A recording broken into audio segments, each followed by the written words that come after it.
Desde los estudios de Ambiente Radio, con el respaldo de Fentos y el equipo de Asalra, la Asociación de Administración Legislativa de la República Argentina, aquí comienza Ventana Pública.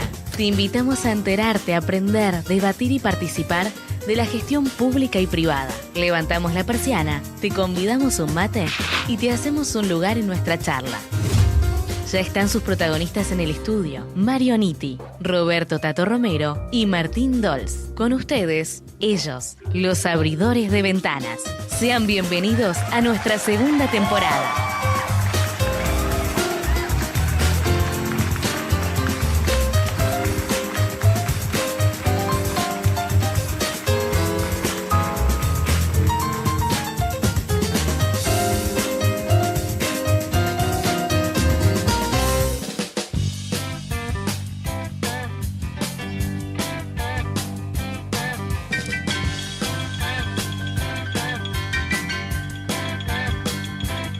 Bueno, sí, sé que tú planeas ir por la autopista.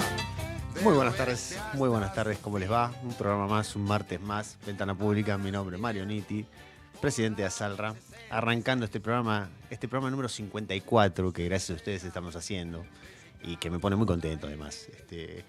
Hoy va a ser un programa distinto por todos lados.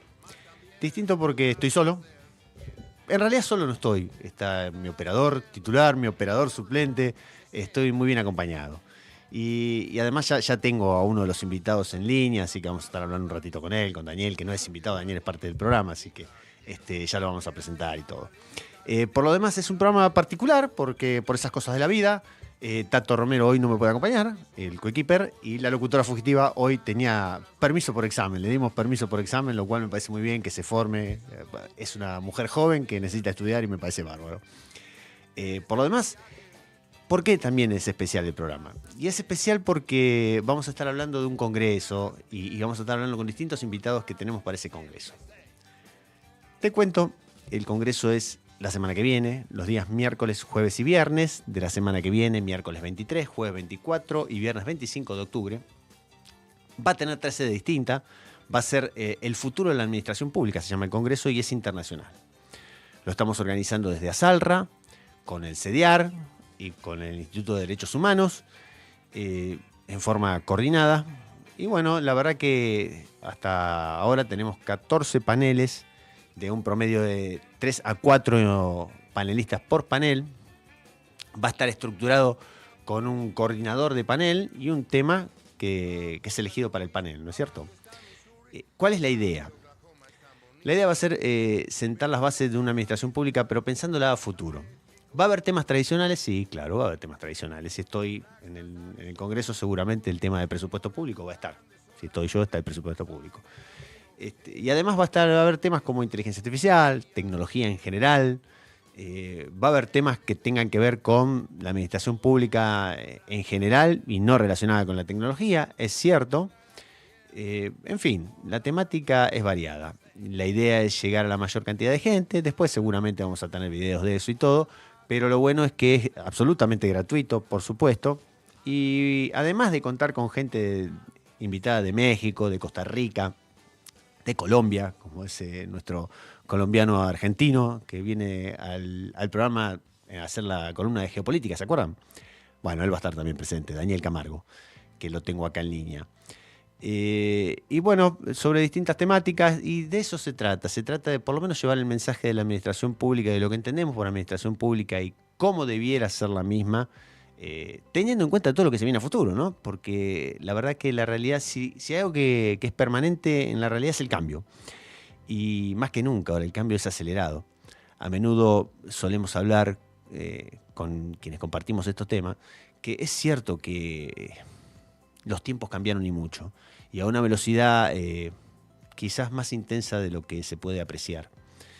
Pero lo cierto es que en estos últimos años más que nunca, lo hemos dicho ya en otro programa, estamos en un momento en el que dentro de unos años se van a necesitar especialistas en carreras que todavía no fueron creadas.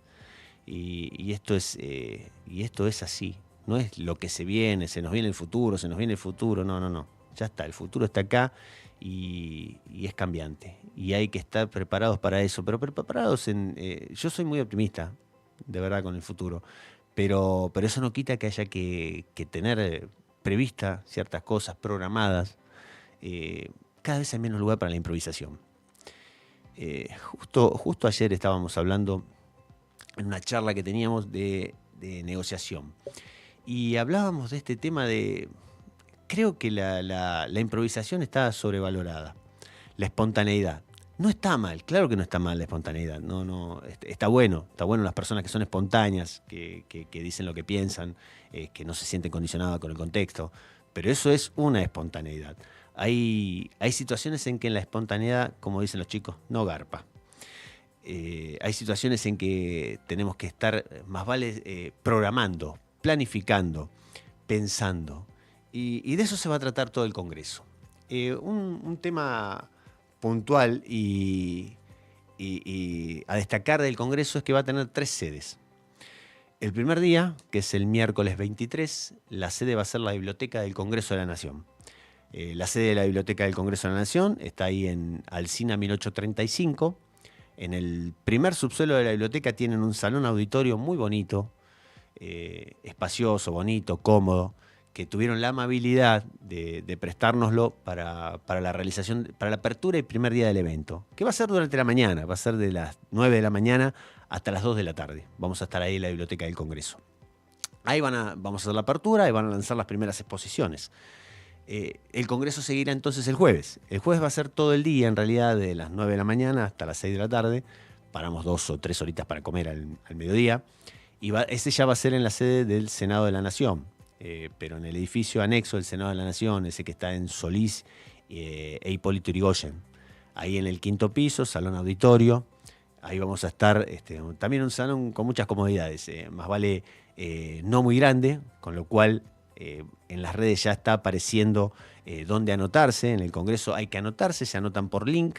Es un link, nos buscan en las redes. Como siempre digo, entran al Instagram, ponen @asalra.arg y estamos nosotros en el Instagram. Y ahí mismo aparecen las publicidades, la difusión del Congreso. Además entran a la página del CEDIAR, cediar.arg. O sea, @cediar.arg, y también van a aparecer ahí tienen los sitios, tienen algunos de los paneles, tienen más o menos cómo va a ser el Congreso y tienen el link a dónde anotarse, que por supuesto, insisto, es absolutamente libre y gratuito. Y una vez que se anotan, a vuelta de correo les va a llegar el programa indicando los horarios de cada una de las temáticas a tratar. Estamos muy contentos y estamos muy motivados con este tema. Que por supuesto, esto es algo, nadie cobra un peso por hacer lo que estamos haciendo. Y la verdad nos pone tan contentos como si cobráramos fortuna. Y hablando de gente contenta, ya que está, me olvidaba, el último día, eso fue miércoles a la mañana, es en la Biblioteca del Congreso. El jueves durante todo el día en el Senado. Y el viernes durante la mañana de 10 de la mañana a 2 de la tarde en la Legislatura porteña. En el salón... Raúl Alfonsín de la legislatura porteña, ¿sí? Ahí en Perú e Irigoyen. En un edificio precioso de la legislatura porteña. Aparte vale también para ir a conocer el edificio de la legislatura porteña, que les garantizo muy bonito también, muy bonito. Y aquel que quiera conocer el Senado, por supuesto, tiene hasta las visitas guiadas para hacer en el Senado, que también muy recomendables. Bueno, sin más palabras, me parece que ya podríamos ir al primer invitado. Lo vamos a poner sin presentación, no vamos a eliminar formalidades porque este es de la casa. Lo tengo en línea al doctor Daniel Camargo. Daniel, ¿estás ahí? Hola Mario, querido, ¿cómo estás? Un saludo para toda la gente de Radio Ambiente. Un placer nuevamente estar acá con ustedes. Bueno, el placer es nuestro, Daniel. ¿Cómo estás? ¿Cómo te estás preparando para el Congreso? Contame. Bien, de hecho, lo he venido hablando ya en varias ocasiones. Yo hago una maestría en gestión de la tecnología y es una ocasión muy especial para desplegar lo que he venido investigando. Y yo hago una lógica comparada entre los sistemas de la regulación artificial entre China, la Unión Europea y los Estados Unidos. A partir de ahí, creo que hay un montón de cosas que puedo charlar y que podemos dialogar, como por ejemplo el valor de los datos y cómo existe toda una geopolítica en función del valor de los datos. Muy bien, muy bien. Vos vas a estar coordinando uno de los paneles, ¿no es cierto? Voy a estar coordinando uno de los paneles y también voy a ser panelista en otro.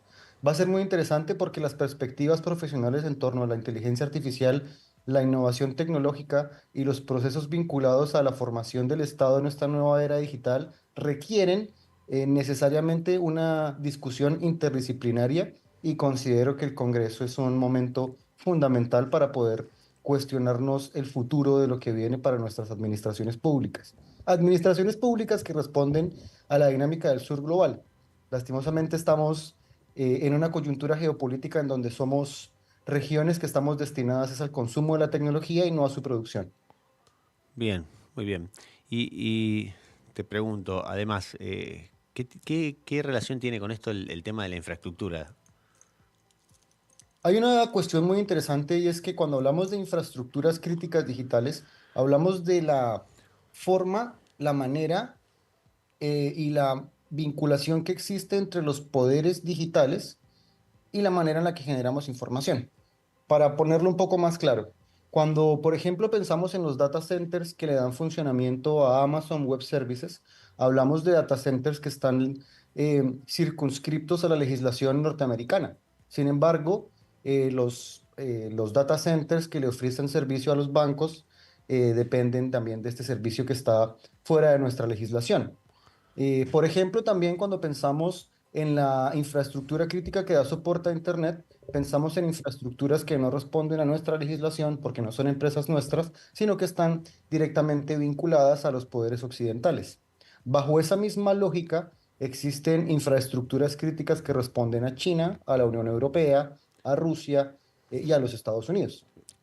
Y esto es muy importante porque en América Latina, lastimosamente, no hemos desarrollado la infraestructura crítica digital necesaria para poder tener soberanía sobre nuestros datos, sobre nuestra información y la manera en la que legislamos hacia el futuro. Pero ¿y eso a qué se debe? ¿Por qué no lo hicimos? ¿Falta de qué? Primero, hay una cuestión que es global y tiene que ver con que la tecnología avanza más que la legislación. La sociedad avanza más rápido que la administración pública. Eso por un lado. Por otro lado, aún no tenemos una agenda en la opinión pública que tenga conciencia del valor de la información. Aún seguimos pensando que la tecnología es neutral y que nuestros dispositivos digitales funcionan de una manera, si se quiere, no queriendo sacar provecho, cuando realmente los diferentes conglomerados tecnológicos responden a intereses puntuales muy particulares y en América Latina aún estamos rezagados en cuanto a este conocimiento. De ahí la importancia, a mi entender, de la divulgación de la cultura digital. Es fundamental que tengamos conciencia de que estamos atravesando un proceso revolucionario. Muchos teóricos lo llaman la cuarta revolución digital, la cuarta revolución industrial, y en esa lógica es fundamental pensar que actualmente no solamente las administraciones públicas, sino los sistemas de salud, los sistemas financieros, los sistemas comerciales, los sistemas de transporte, los diferentes acueductos, los sistemas del tendido eléctrico, incluso las centrales nucleares dependen de esta infraestructura crítica que es el Internet. Bien, hasta ahí te sigo. ¿Sabes que te quería consultar un caso puntual? Porque tengo varias versiones y sé que vos sos en esto persona autorizada. Eh, el litio. Mira qué tema te traigo. El litio. Eh, tengo dos versiones. Que el litio en realidad ya no es de la importancia que era. Otra versión tengo como que es un negocio para ahora, para los próximos 20 años y después se termina. Y la otra es que ya está, que ya el tren ya pasó. ¿Vos que sos partidario a cuál de esas tres opciones? Mira, el futuro o el vector hacia el cual el planeta va es el de la digitalización, la transición energética y la electromovilidad.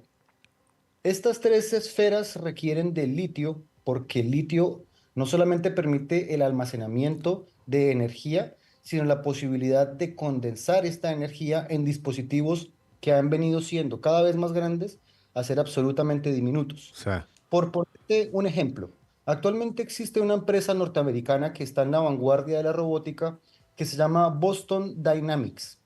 Boston Dynamics requiere de una enorme cantidad de litio para poder llevar adelante el proceso de innovación tecnológica en la robótica, como también requiere de los microprocesadores que se desarrollan en Taiwán.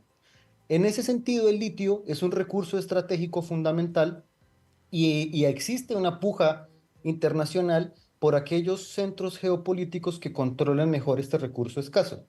En esta lógica, China ha logrado desarrollar una cadena de suministros que le permite ser autosuficiente, mientras que el resto de los centros geopolíticos están en una lucha por acceder a este recurso estratégico. No en balde, un personaje como Elon Musk hace unos años celebraba el golpe de Estado en Bolivia. Y Elon Musk es dueño de una de las empresas de electromovilidad, como también de diferentes empresas vinculadas a la digitalización. Entonces concluyo diciendo que es un recurso fundamental, es considerado uno de los nuevos recursos estratégicos para la nueva dinámica global. Bien. Vos sabés que lo hemos estado hablando acá un poquito con Facundo el martes pasado en la columna de geopolítica. Tiramos ahí un adelanto, después no lo seguimos. Pero hay un tema, yo no sé si vos estás muy al tanto, pero el problema que tenemos nosotros con el tema del litio entre la nación y las provincias. Y digo, ¿cuánto? Y volvemos a lo como empezamos la charla, ¿no? En la planificación, ¿no es cierto? Planificar, entender que puede ser un recurso que nos puede servir a todos y ponerse de acuerdo. Te pregunto, ¿Colombia es un país federal o unitario? Colombia es un país unitario. Colombia es un país unitario. Con lo cual estas decisiones se toman más rápido.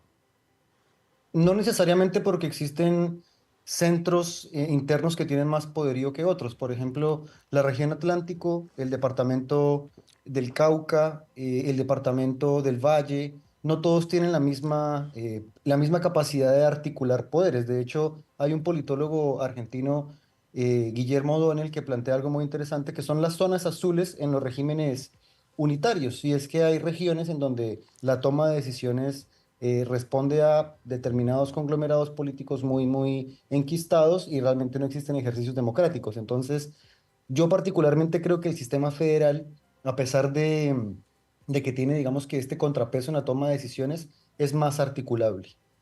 Ah, muy bien. Vos estás partidario al sistema federal. Considero que sí. De hecho, uno de los elementos que en el sistema unitario no se ha logrado desarrollar mucho, que en el sistema federal tampoco, es la coparticipación de los recursos. Ujú. Por ejemplo, tenemos un departamento en Colombia que es el departamento de Antioquia, que es el departamento más rico del país.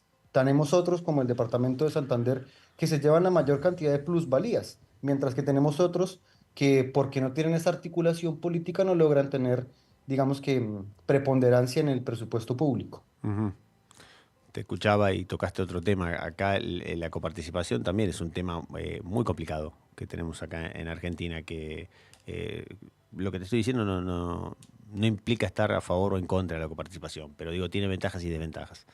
La ventaja creo que casi que no haría falta ni explicar, ¿no? Es el tema de la redistribución de recursos.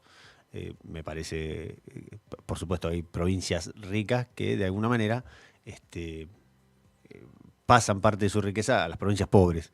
Eh, para eso está el Estado Nacional. Ahora, lo cierto es que con el correr del tiempo asistimos a un sistema que hace que las provincias pobres dependan casi pura y exclusivamente de la coparticipación y les sea muy difícil salir de ese, de ese lugar, ¿no? De ese círculo vicioso. Así es que tiene ventajas y desventajas y creo que llegó un momento como para por lo menos revisarlo el concepto de, por lo menos de coparticipación. No sé vos qué opinión tenés al respecto.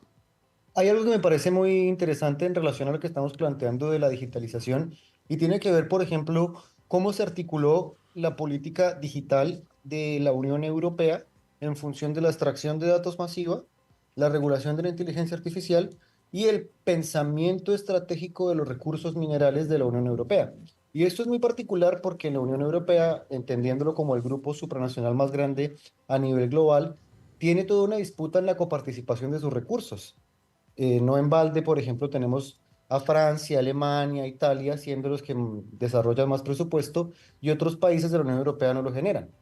Pero bajo esta lógica, ya se está planteando en Europa pensar que si existe litio en la Unión Europea, tiene que ser utilizado en beneficio del grupo comunitario y no de la región en donde se extrae el mineral. Claro. Y esto es muy particular porque aún en América Latina, por supuesto porque tenemos esta lógica intergubernamental, dentro de la región, aún no tenemos un pensamiento estratégico situado en función del futuro de la digitalización.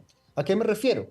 Actualmente, por ejemplo, en el caso del litio en la Argentina, hay toda una disputa porque no, desde mi perspectiva, no está siendo pensado como un recurso estratégico, sino como un mineral que genera unas divisas muy importantes en el comercio internacional.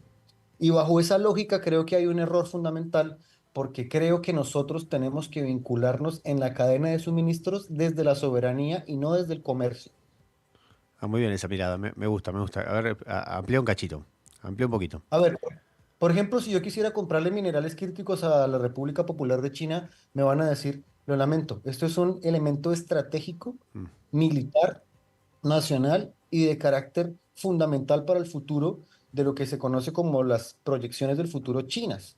Si yo, por ejemplo, quisiera comprarle este tipo de minerales también en los Estados Unidos, va a venir con una carga arancelaria muy larga porque hay una guerra tecnológica en función de cuál es la región que más se digitaliza. Esto es una realidad que la podemos ver en los gobiernos de Donald Trump, en la guerra tecnológica que se impuso entre Donald Trump y Xi Jinping. Y bajo esa lógica, nosotros en América Latina o en Sudamérica, para las personas que prefieren esta categoría, aún seguimos vinculando a la región a través del valor agregado que representa ser vendedor de commodities.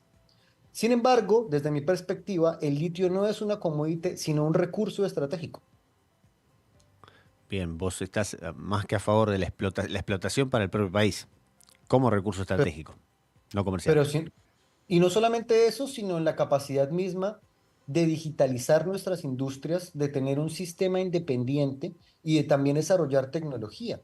Y para eso es fundamental un sistema que se piense al Estado, no solamente como redistribuidor de la riqueza, sino como producción de riqueza misma. Lastimosamente, la dirección del actual símbolo político pues tiene una cosmovisión distinta. Ajá. Sin embargo, creo que el futuro actual, vuelvo y digo, el vector hacia el cual nos dirigimos en la digitalización, la transición energética y la electromovilidad requieren que pensemos que nuestros recursos escasos son fundamentales. Por ejemplo, un país que logró articular un montón de riqueza y generó un valor agregado enorme en función de un recurso mineral fue Chile. Chile a través del cobre logró hacer grandes cosas a nivel nacional.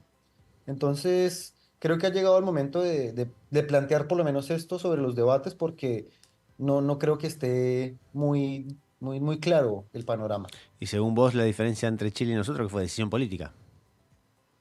No, Chile fue en un momento determinante, o sea, el cobre es un mineral fundamental porque permite el transporte de energía.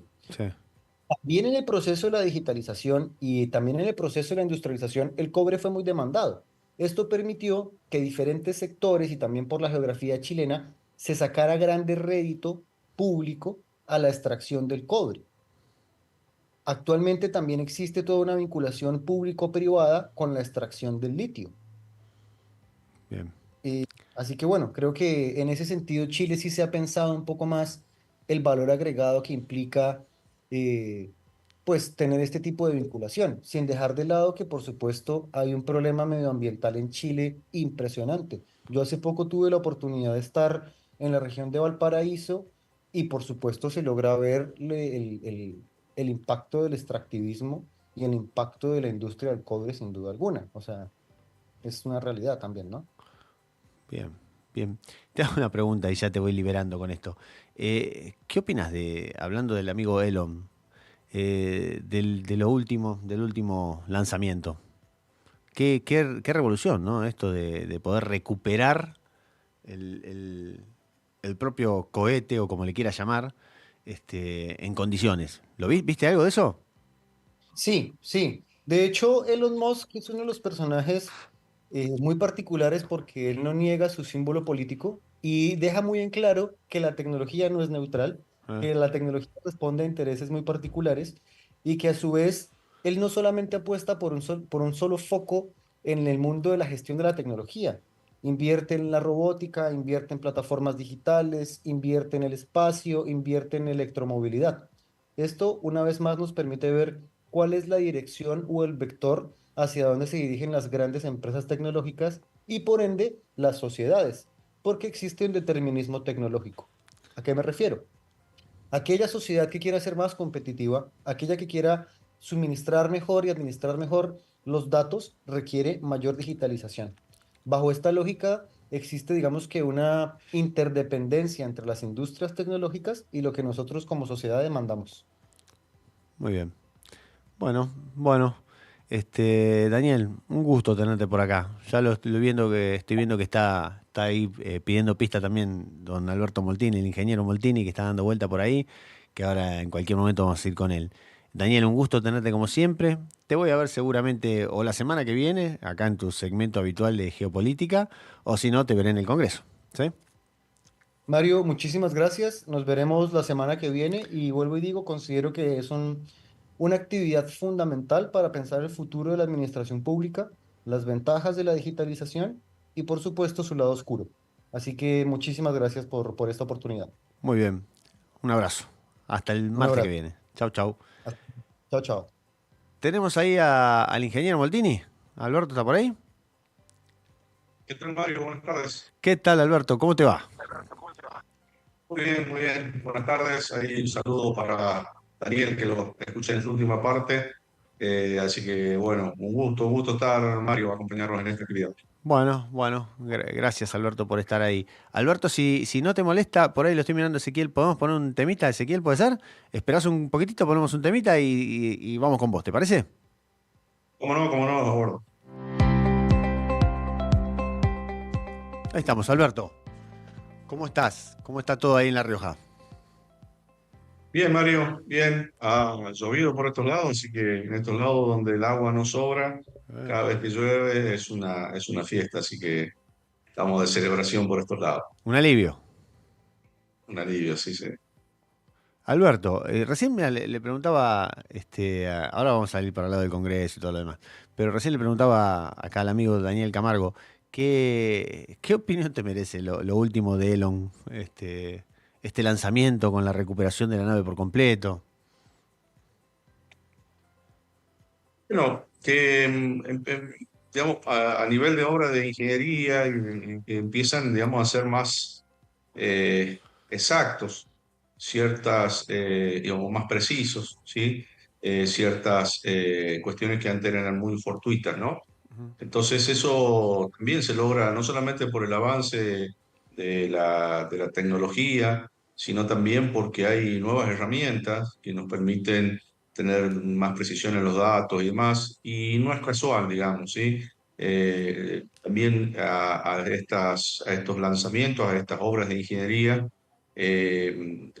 la calidad de los datos y la calidad, digamos, de las herramientas de las que disponemos le van dando cierta precisión y cierta previsibilidad, nos da cierta seguridad para algunas cuestiones se vienen a futuro, como viajes, algunas, digamos, misiones y demás que habían entrado en algún momento en el terreno de la imprevisibilidad, digamos. Sí, vos sabés que hace un tiempo había escuchado, su idea inicial era en el 2025 lanzar el primer cohete que conectara la Tierra con Marte. Yo no sé si el tipo lo va a hacer en el 2025, pero lo va a hacer. Está decidido, por lo visto. Sí, pero bueno, hace falta toda una confianza, ¿no? Ujú. Y estos hechos empiezan a darle confianza y esa idea, que empieza a ser una idea un poco alocada en un principio, con estas confirmaciones, con estas nuevas precisiones, ya empieza a tener más pisos de seguridad, de realismo. Bueno, los visionarios son así, ¿no? Los visionarios siempre empiezan caminando por un terreno de incertidumbre, avisoran ante las cosas, las mismas cosas van acomodándose, dándole seguridad y después se terminan convirtiendo en realidad. Ese es el papel del visionario. Lo ha sido siempre y también lo es en este momento. El otro día escuchaba a un científico hablando de este último lanzamiento, ¿no? Y de esto de poder recuperar la nave por entero. Y que dice, esto no es un cambio, un avance más. Esto de pasar de la rueda al automóvil, ¿no? Son muchos avances. Porque ahora, recuperando todo como se está haciendo, eh, tranquilamente se puede llegar a ver, ahí está, tenía un eco, perdón. Tranquilamente puede utilizarse este método para llevar combustible las veces que sea necesaria. Porque va y viene y no se desperdicia. Por supuesto, no es el gastadero de plata que era poner algo en funcionamiento en el espacio. Y lo que se puede venir después de esto, ¿no es cierto? Y sí, es un antes y un después, porque justamente la piedra, el talón de Aquiles de este tipo de emprendimiento estaba dado en eso, ¿no? En la imprevisibilidad de los resultados, por más cuidado que haya y además fallaban las misiones, no se podían recuperar lo enviado, los trayectos eran inciertos, digamos, todo miraban de reojo, siempre viendo dónde iba a fallar. Hoy, digamos, ya este hecho le da cierta previsibilidad y es un antes y un después, no solamente a nivel de ingeniería, sino a nivel de confianza de la humanidad. Y cuando la humanidad empieza a tenerle confianza a cierta tecnología y demás, la usa. Entonces, por eso digo que es un antes y un después. ¿Sí? Sí.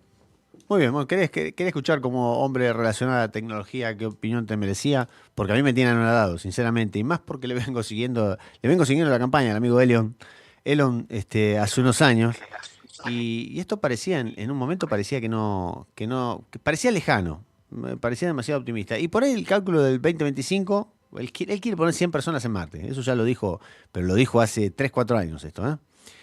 Y no sé si va a poner 100 personas en el 2025 en Marte, pero va a andar cerca, ¿eh? Por lo menos va rumbo a eso, lo cual es... El visionario tiene no solamente esa misión, sino que también tiene esa cualidad, ¿no? Que no se le debe negar. El visionario ve más allá de lo que, en el horizonte de lo que ven, digamos, el resto de las personas, pero no solamente tiene la cualidad de mirar un poco más allá, sino que después debe trabajar para concretarlo. Y también también como Steve Jobs y como muchos ya, más, también podemos decir que no solamente son visionarios desde el pensamiento de la idea, sino también son desde la acción. Bien, una vez que ellos avisoran algo, se ponen a trabajar fuertemente con todo lo que disponen, lo que tienen a disposición para lograrlo. Eso también tenemos que reconocerlo. A veces lo logran y a veces no, pero nunca cesan de hacerlo, digamos, la decisión, del intento. la decisión. Muy bien. Bueno, Alberto, contame, ¿qué parte vas a estar del Congreso? Sé que estás ahí de coordinador y de expositor, contame un poquito.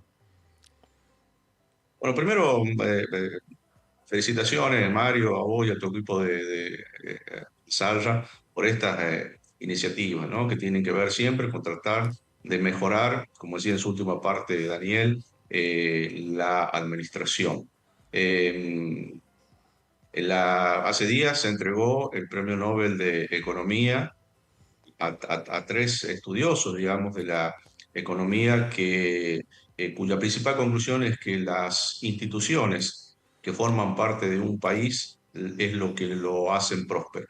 ¿Está bien? Qué bueno que traes. Entonces, nunca más en línea digamos, que ahora con eso, porque nosotros creo que Azarra está trabajando desde hace mucho en esa misma línea, ¿no? Siendo que las instituciones, digamos, siempre engrandecen a un país, no solamente lo hacen más eficiente y demás, sino que también en términos económicos, una vez que funcionan, permiten que sean prósperos.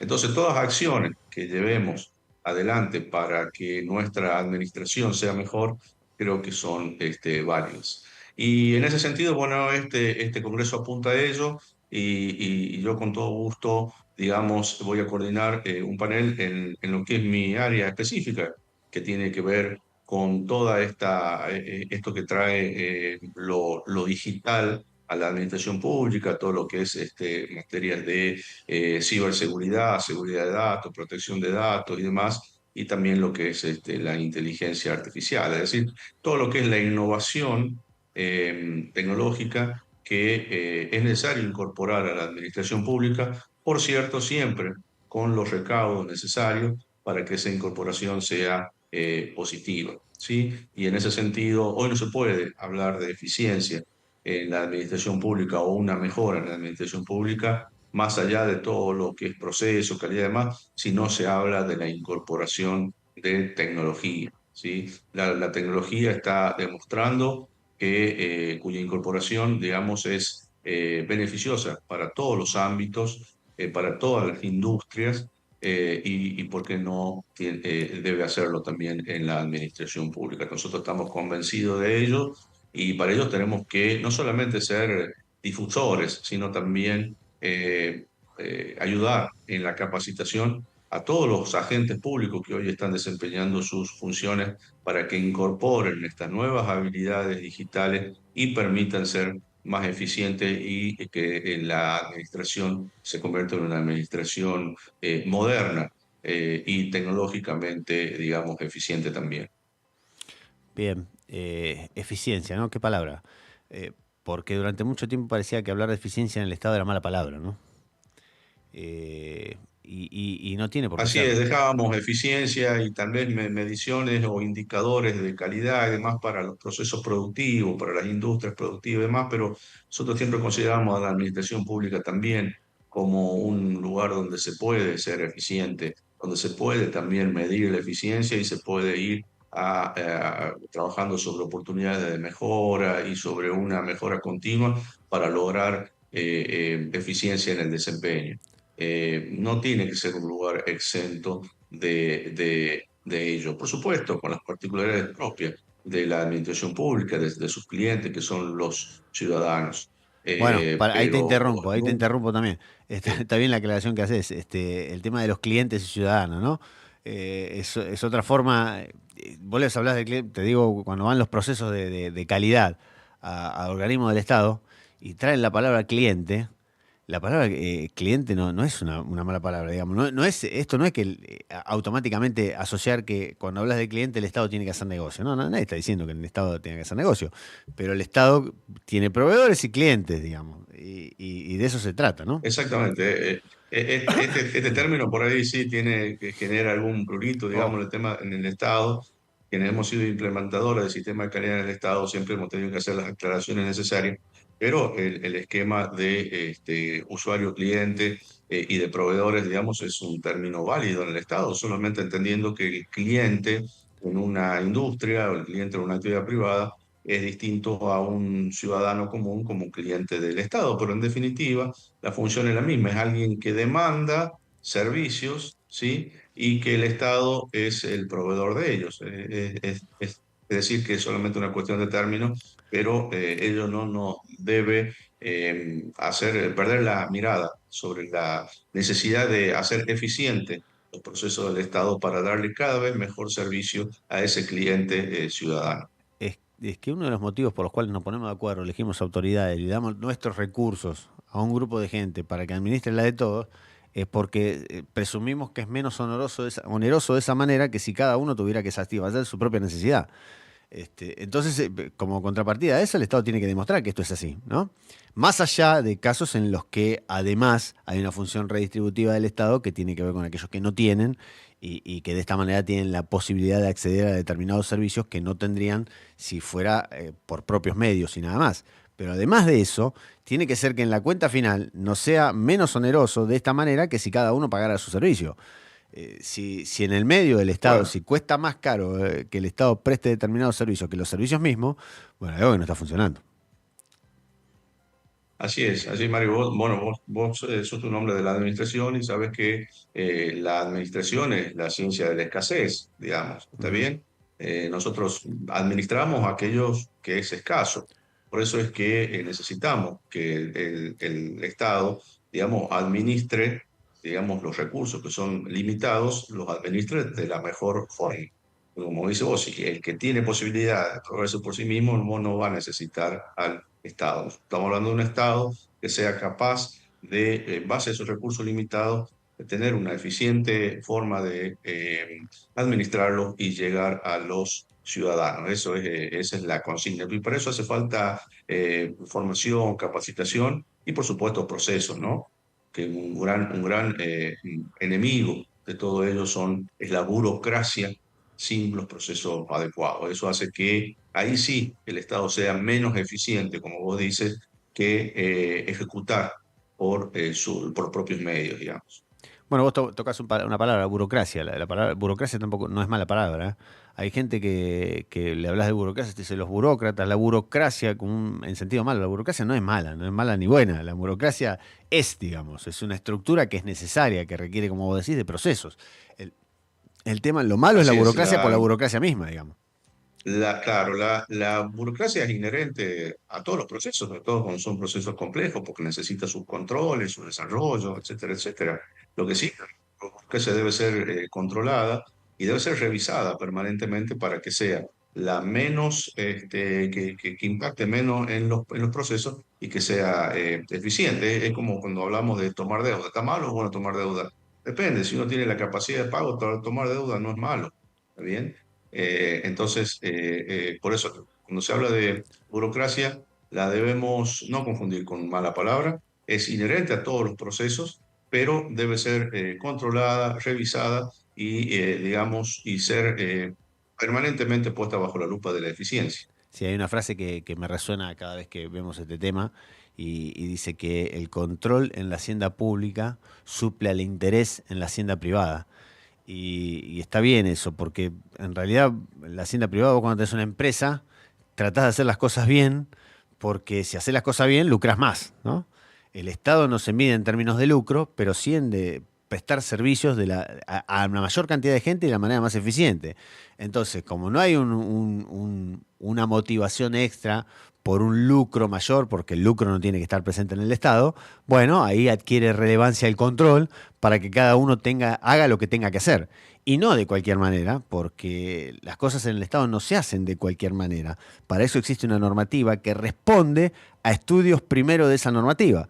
Primero se estudia la administración pública, se ve la mejor forma de hacer las cosas y una vez que se encuentra una mejor forma de hacer las cosas, se obliga a los que vienen atrás a hacerlo de esa manera. Y la única manera de obligar a alguien es hacerlo ley. Entonces, por eso hablamos de que en la administración pública y el derecho público en general consta de normativa que es de contenido técnico, porque seguramente hay alguien que encuentre una mejor forma de hacerlo y después lo vuelve obligatorio para los que siguen atrás. Entonces, cuando vos tomás un cargo público en algún organismo, vos no podés hacer las cosas como vos querés, vos las tenés que hacer como dice la normativa. Y ahí está el fundamento de por qué muchas veces dicen, pero qué burócrata, no se mueve un ápice de donde lo que le dicen. Y bueno, pero es que es así funciona. En el derecho administrativo, en lo que nos rige a nosotros dentro del Estado, cambia la lógica que en la mayoría del derecho. La mayoría del derecho uno no está obligado a hacer lo que la ley no obliga, digamos. Está todo permitido, salvo lo que salvo que la ley prohíbe. Entonces, uno puede hacer todo salvo aquello que está prohibido. En la lógica en el Estado no, es al revés. En realidad, vos podés hacer estrictamente lo que está permitido.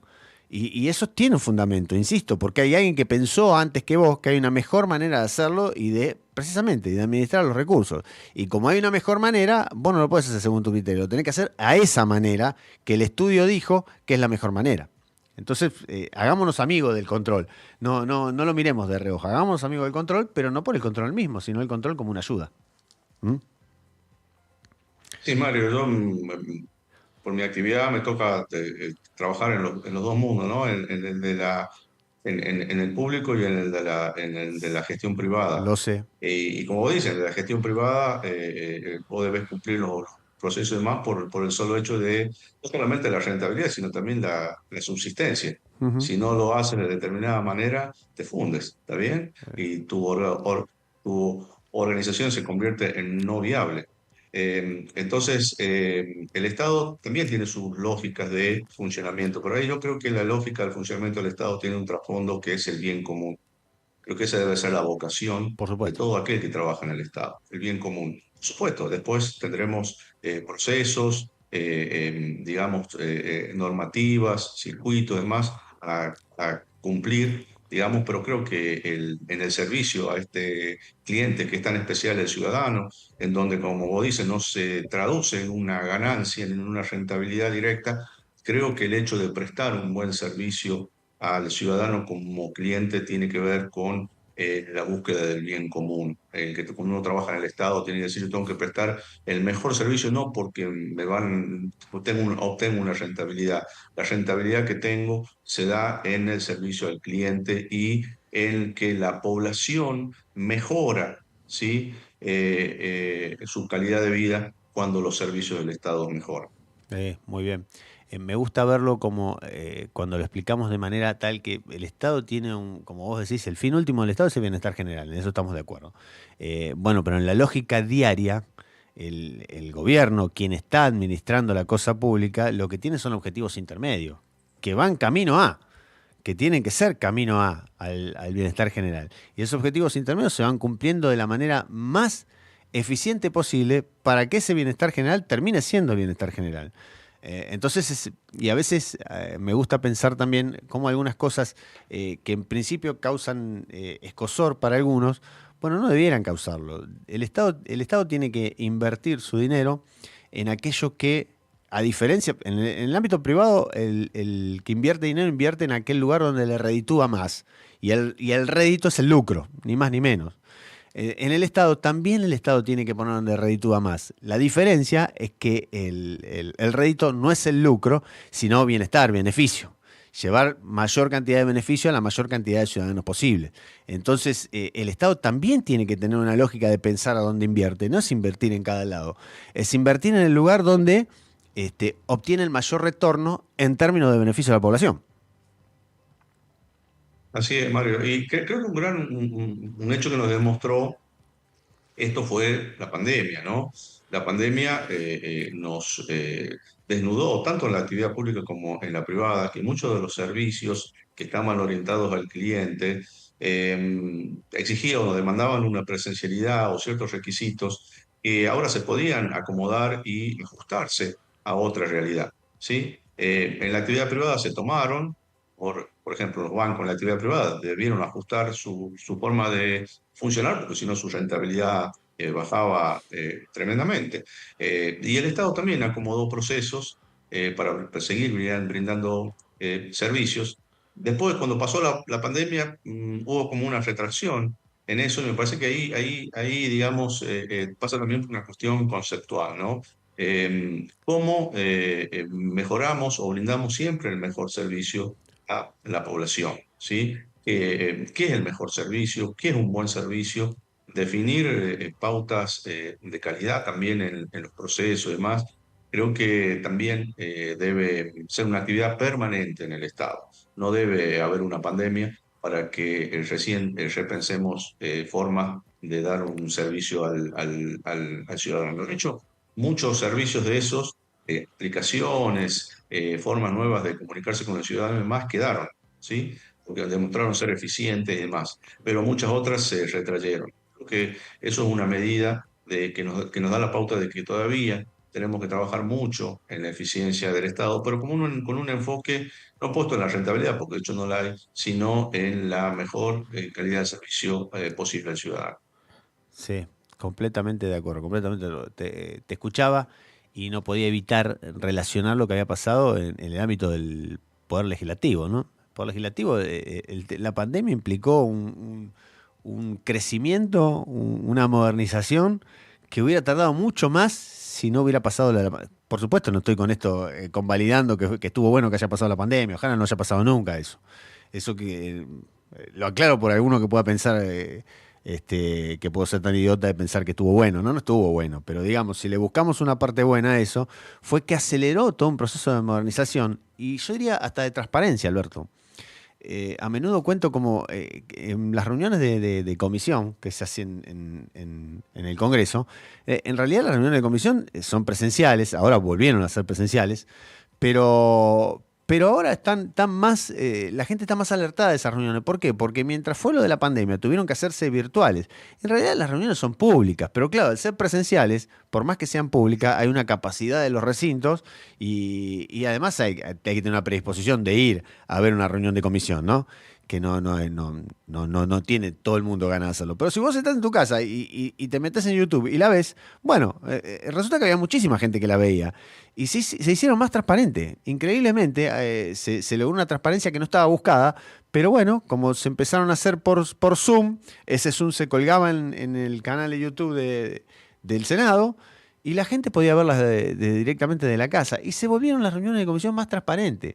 Y es bueno que así sea, porque dicho sea de paso, ese es el verdadero trabajo del Parlamento, el trabajo en comisiones. El que no está relacionado con los temas parlamentarios o legislativos piensa que el trabajo del legislador es el que hace en el recinto. Entonces más de una vez escucho que lo diga la gente no es problema, porque no tiene por qué saberlo. Me molesta cuando lo dicen desde los medios, que sí debieran saberlo. De algunos medios, por supuesto. Pero cuando hablan y dicen, no van a trabajar, mirá, se reunieron 4 veces en el recinto en lo que va del año, es que el verdadero trabajo del legislador no está en el recinto. El legislador, yo le escuché decir esto a nuestro amigo Torchi, amigo en común, Alberto. Torchi suele decir que los 7 o 10 minutos que tiene el legislador para hablar en el recinto son para explicar el fundamento de su voto, que ya lo tiene sabido de la casa. Entonces el tipo le explica a la gente que lo votó, a la gente que lo puso en ese lugar, a la gente que representa, por qué va a decir que no, por qué va a votar no, o por qué va a votar a favor, o por qué se va a abstener en todo caso, pero es el momento en que explica el voto. Mientras tanto, para llegar a ese momento hay todo un trabajo atrás de internalizarse con el tema, de asesores que lo ponen al día con la cuestión. Hay temas que son muy específicos y no tiene por qué saberlo de él y para eso se hace una consulta correspondiente. Siempre estamos hablando, después la gente puede decir, pero eso no lo hace. No sé, habrá algunos que no lo hacen, hay otros que sí lo hacen. Hay legisladores que sí se toman en serio su función y hay de todo, como en todo. Pero hay todo un trabajo para llegar a eso que es la culminación del trabajo, que es la explicación del fulano a sus electores de por qué va a votar lo que va a votar. Pero todo ese trabajo es lindo verlo cuando lo ves en la comisión. Y ahora la gente ese trabajo lo puede ver. Y festejo que así sea. Así es, fue una el sistema parlamentario fue uno de los que tuvo que adaptarse rápidamente para poder seguir funcionando, por 2 motivos. Primero, porque el Poder Legislativo es el que aprueba las partidas presupuestarias necesarias para que el Ejecutivo ejecute, valga la redundancia, en época de pandemia, para que valide esa ejecución de lo que necesitaba gastar. Pero también para mostrar que podía funcionar y seguir legislando, digamos. Entonces, bueno, tuvo que adoptar, como vos dices, a pasos agigantados, tecnología que estaba disponible y empezar a funcionar. Ordenó esa tecnología, no solamente ordenó muchos aspectos del debate, sino también algunas cuestiones de trasfondo, como vos dices, del trabajo en comisiones. Este trabajo en comisiones, que es la parte técnica del trámite legislativo, que es el que no se ve, que se ve solamente la parte política, la discusión, pero detrás de todo ello hay todo un trasfondo técnico, desde la generación del proyecto, su validación, sus modificaciones, etcétera, etcétera, que se hacen en comisiones y que antes no era exhibido, quedaba como un trámite oculto, como un trámite que en algún momento se hacía, como hasta desprolijo, que los legisladores firmaran para que tenga ese dictamen, pueda ser por mayoría, etcétera, etcétera. Y ahora y se incorporó, por ejemplo, firma digital para que los legisladores puedan firmar desde su lugar de origen y no trasladarse de su domicilio. O sea, empezó a dotarse de una tecnología, además de la transmisión en sí hacia la población, sino el tema de la firma digital, el uso de los correos electrónicos y demás, empezó a dotarlo al proceso mágicamente, no solamente de una eficiencia, sino también de una transparencia que daba posibilidad, digamos, de que se pudiera ver, se pudiera ser público. Lo mismo las sesiones, ¿no? Las sesiones, algunas cámaras quedan, la legislatura de La Rioja de hecho queda con las sesiones, se transmiten vía streaming, y eso creo que son aportes positivos de la tecnología que se incorporaron rápidamente, pero que terminan de ser un servicio al ciudadano en aras de la transparencia y demás. No sé si habrá más o menos gente que lo ve ahora que en la pandemia, pero el hecho de que ya esté disponible, ¿sí? Le da una certeza de transparencia al proceso y entonces eso, de por sí solo, eso ya lo hace una intención de convertirlo en eficiente. Muy bien, muy bien.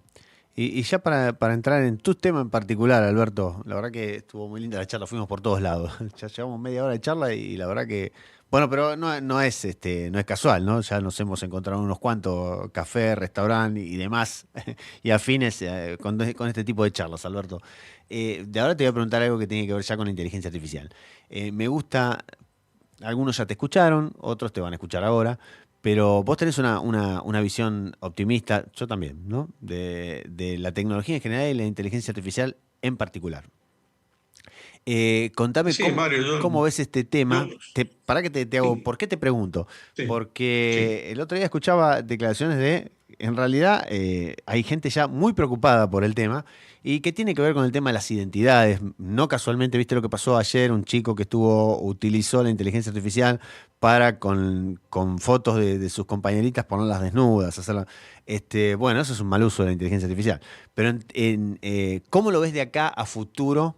La interacción humano-inteligencia artificial.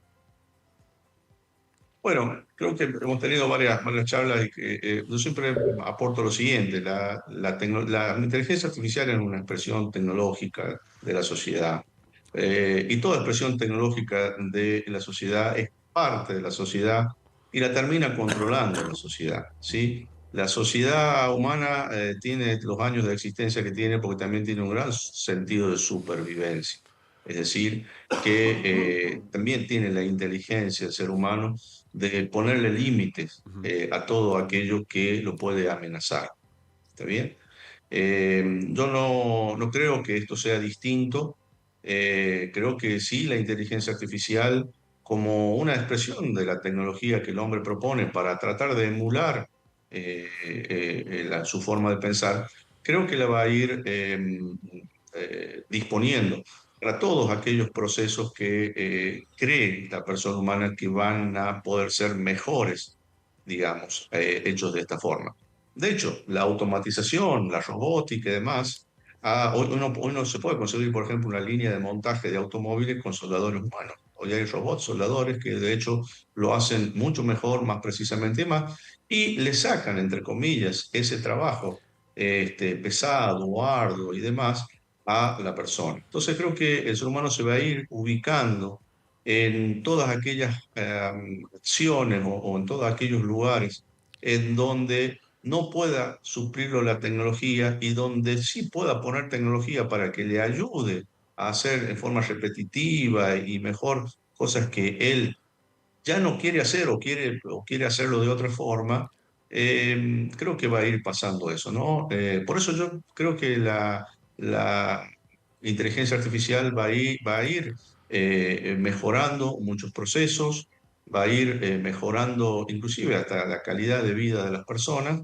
eh, y por supuesto que la incertidumbre está hasta dónde llegue, cuáles son sus límites. Bueno, ahí yo confío siempre en el sentido de supervivencia del ser humano, en el poner límites, como en este caso, estos los límites que son éticos. ¿Te acuerdas también cuando el Papa salió con una campera que no era, una foto trucada del Papa y demás? Después no salió más. Uno dice, bueno, ¿por qué pasó eso? Porque hay una una autorregulación de la sociedad. Sí, yo confío en eso, confío todavía en el hombre como, digamos, la persona que va a poner límites a lo que él mismo genera. Entonces tengo una mirada positiva, creo que se va a incorporar bien, haciendo los pasos necesarios y teniendo las expectativas necesarias también de la tecnología, porque hay que, digamos, encuadrar las expectativas necesarias. No va a solucionar todo, ¿sí? Todavía al hombre, a la humanidad, no nos vamos a sacar de encima la responsabilidad que tenemos sobre la mayor parte de los procesos, sobre todo los humanos, lo que tiene que ver con los derechos de las personas, lo que tiene que ver con la integridad, con la ética y demás, eso todavía es responsabilidad nuestra. Nosotros no podemos decir que lo vamos a delegar a la inteligencia artificial. Por eso es que la expectativa que tenemos que tener de la tecnología es fundamental. Y en ese sentido, si la expectativa es acorde, creo que es una tecnología que va a ser positiva para la humanidad. Bien, bien, bien. Mire, te estaba hablando a vos y estoy viendo que ya lo tenemos en línea a un amigo en común. El amigo Rolando Duarte Musi. ¿Cómo le va, don Rolando?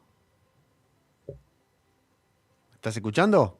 A ver. Sí, ¿qué tal? Hola Mario, ¿cómo estás? ¿Cómo andás, Mario? Un saludo especial también al gran amigo Alberto.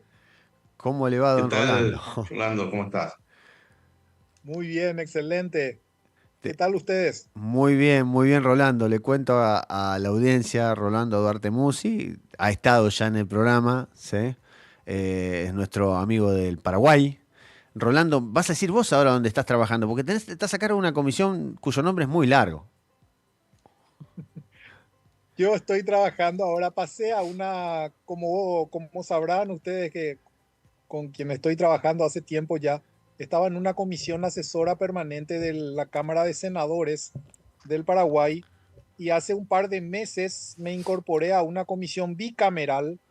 Tengo senadores y diputados que se encarga del estudio de la reestructuración de la parte organizativa, de los organigramas de las instituciones públicas, del servicio civil, y que es una una comisión que está funcionando bastante bien, gracias a Dios. Estamos haciendo el estudio de varias leyes que están fusionando ciertas instituciones, se está buscando mejorar el gasto y bueno, ahí estamos trabajando ahora Mario y Alberto. Bien, vos sabés que, Rolando, justo antes de que vos te sumaras a la charla, estábamos hablando con Alberto respecto de la eficiencia en el Estado, ¿no? Y justo vos venís con este tema. Contame vos, ¿cuál es tu mirada respecto de eso? Yo creo, Mario, que la búsqueda de la eficiencia en el Estado moderno no constituye una cuestión primordial, básica, fundamental, partiendo de varios principios. El uso adecuado de los fondos públicos, porque es importante reconocer que todo el gasto público se sustenta, perdón, todo el gasto público se sustenta con el pago de impuestos o cuando pagamos créditos. Si es que no financiamos el presupuesto público con créditos, lo financiamos con impuestos. Ujú. Y todo eso implica plata que paga la gente.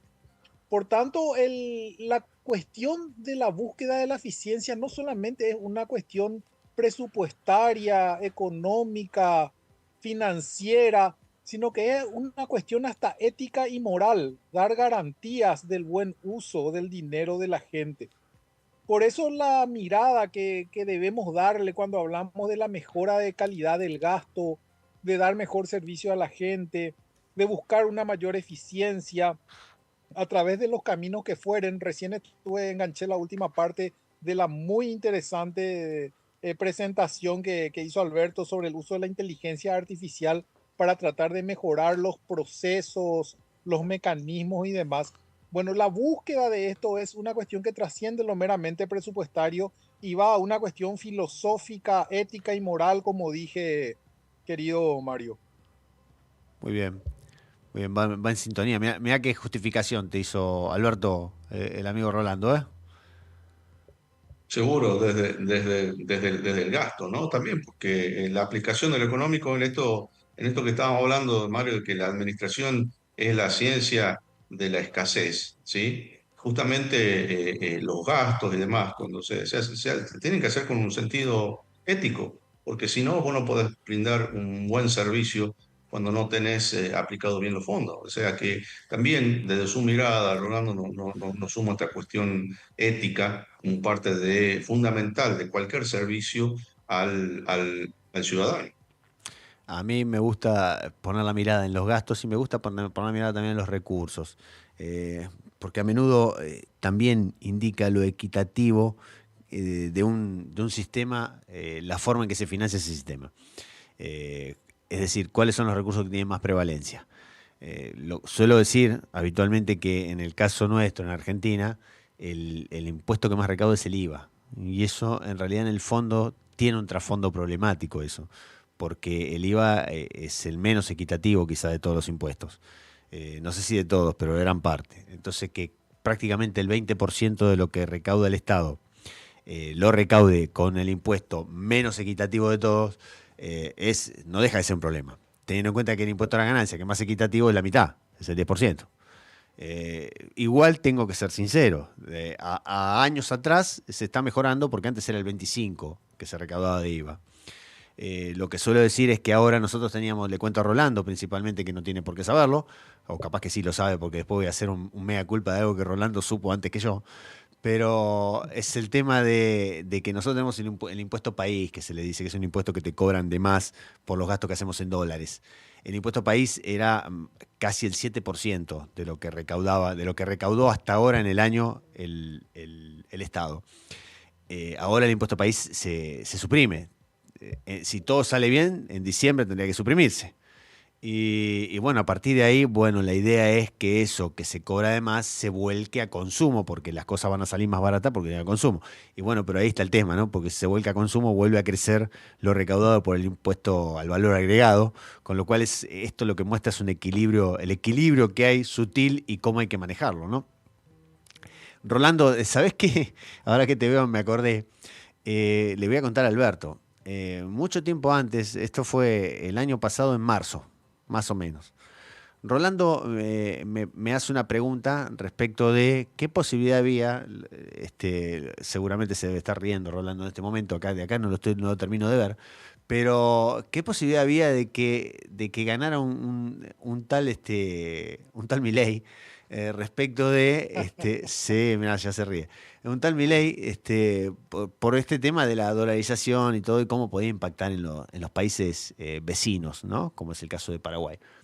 Me acuerdo que mi respuesta fue, Alberto, digo, no, mirá, va a ser una buena elección, pero no va a ganar. Resulta que, como dicen, no la vi, como dicen algunos, ¿no? Y Rolando, ¿qué te hizo pensar eso? Difícil tu pregunta, Mario, pero yo creo que últimamente las personas están apostando cada vez a elecciones un poco más bizarras, digamos, o para buscarle un término que no sea tan ofensivo. Yo creo que las personas cada vez buscan candidatos un poco más exóticos en relación a la propuesta política tradicional que arrastramos desde mediados del siglo pasado. Eh, Eso fundamentalmente hizo que formule esa pregunta, entonces, porque hay una tendencia, no solamente en estas latitudes, sino prácticamente a nivel mundial, de apostar por personas que no se encuentran identificadas o que no tienen un perfil así marcadamente político, como conocemos nosotros, lo que el deber ser de un político, las maneras correctas, o, o aquellos que tienen el discurso políticamente correcto. Y hay toda una corriente que está empujando a este tipo de personas a llegar a cargos de decisión, a cargos de poder, eh, que pueden ser para bien o para mal.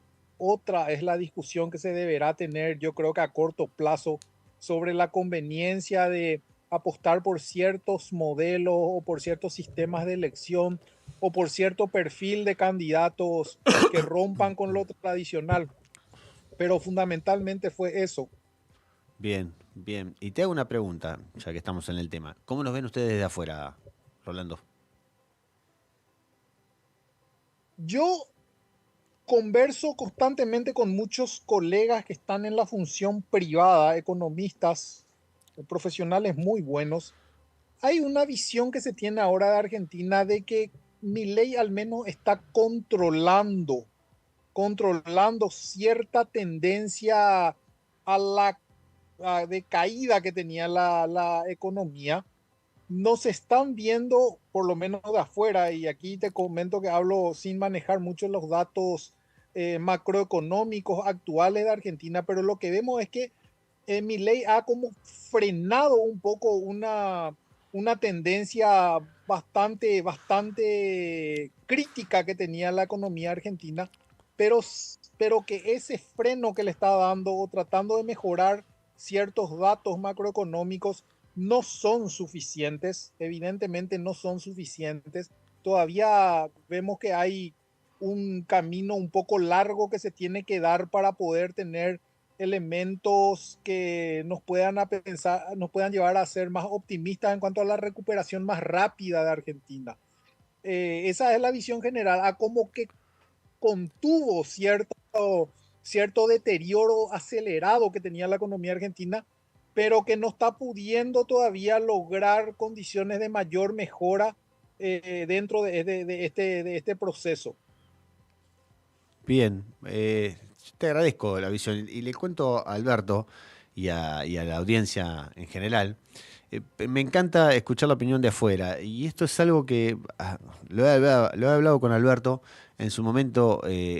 Participé de un conversatorio con gente de Perú, cuyo fundamento era Milei, era el motivo del conversatorio, digamos, ¿no? Ellos lo llamaban el fenómeno Milei. Y la verdad que a mí lo que me sorprende es que la visión que tienen de afuera. No sos el primero que dice lo que acaba de decir Rolando, y me gusta escuchar. Está claro que no es mi línea política, yo esto lo puedo decir, ¿no? No voy para ese lado.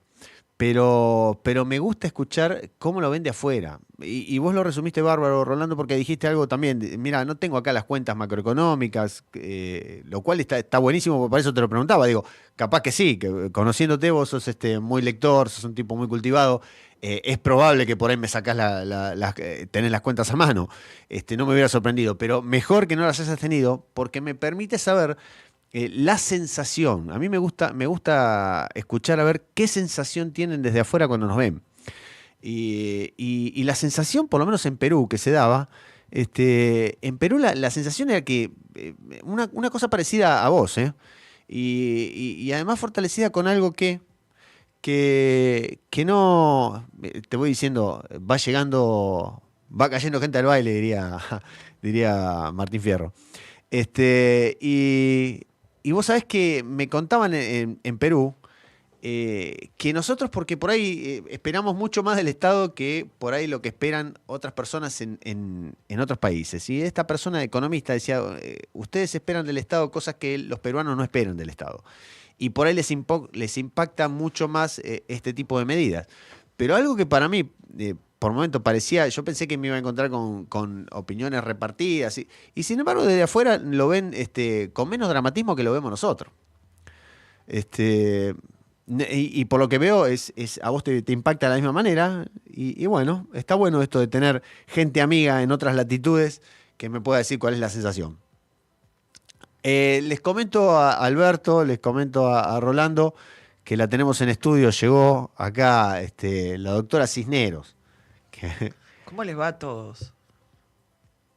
¿Qué tal, Claudia? Hola, Buenas tardes. hola, doctora. ¿Cómo les Quiero va? Qué aprovechar- gusto. Yo vine porque me dijeron que Quiero había mate. aprovechar para decir que ha mejorado sustantivamente el programa desde hace un minuto aproximadamente. Estoy totalmente de Mario. acuerdo con usted. Totalmente de Ah, acuerdo con usted, se ha doctor. elevado el nivel, se ha elevado el nivel de glamour de esa mesa verdad. exponencialmente. Gracias. Qué raro, cómo enseguida ¿Te das cuenta, Alberto? El tipo se dice amigo y enseguida me baja del camión. Pero es un amigo sincero, Marioniti, es un amigo sincero. Esta sí la veíamos venir, Mario. Sí, Esta sí. sí, no, ¿Cómo? sí, esta la veíamos Perdón, venir. ingeniero, ¿usted no concuerda? No, sí, totalmente. Ah, Pero bueno, me nuestra quedo más expresión, tranquila, a entonces. través del doctor Duarte siempre. Muy bien, muy bien. Amigos, ahora que somos una banda, digamos, en el mejor de los términos, le voy a pedir al ingeniero Moltini. Yo no sé, Alberto, si vos andás con tiempo, si no, bueno, vos me dirás. Vos sabés que sos siempre bienvenido acá para quedarte hasta el final del programa, hasta el tiempo que quieras. Lo mismo Rolando. Pero vamos a amenizar un poquito mientras nos vamos acomodando. ¿Qué les parece si ponemos un temite y después seguimos? ¿Les parece? ¿Y qué les parece si Perfecto. musicaliza el ingeniero Moltini? A ver, a ingeniero. ver con qué se anima. Me está mirando el operador porque le tenía que haber dicho antes, pero no importa. A ver, ¿con qué lo sacudimos al operador? Le pasé por privado. Ah, le pasaste. bueno. Muy bien. Muy Es un bien. ingeniero. Ah, a mí. Usted pasó por privado. Digo, bueno, Usted este pasó por tiene el privado de mi operador, que es fenómeno. Y ya se lo estoy pasando al operador. Así. Esto es o vivo, como dirían. Casi que podría ser una dedicatoria del doctor Duarte. Casi que podría quedar bien con él y decir que él me lo sugirió, digamos, dadas las presencias que se han A incorporado ver, últimamente. Bien, bueno. dado las presencias que se han incorporado, que no debe ser la mía, me imagino. Espero que no sea por mí, por favor. Primero, primero voy a escuchar para suscribir las palabras. No es que desconfíe del amigo Alberto, pero Pero no vaya a hacer primero hay que cosa. escuchar y después suscribiremos. Me parece muy responsable. Me parece muy bien. Mientras ahí el operador ya está, bueno, vamos con el temita entonces y después seguimos la charlita. Ambiente Radio es la emisora de los trabajadores y las trabajadoras de obras sanitarias de todo el país, porque es la radio de las Fentos. Podés sumarte vos también. Seguinos en nuestras redes sociales y compartí con nuestro equipo. Instagram, Facebook Ambiente Radio, Twitter, @Ambiente Radio 1.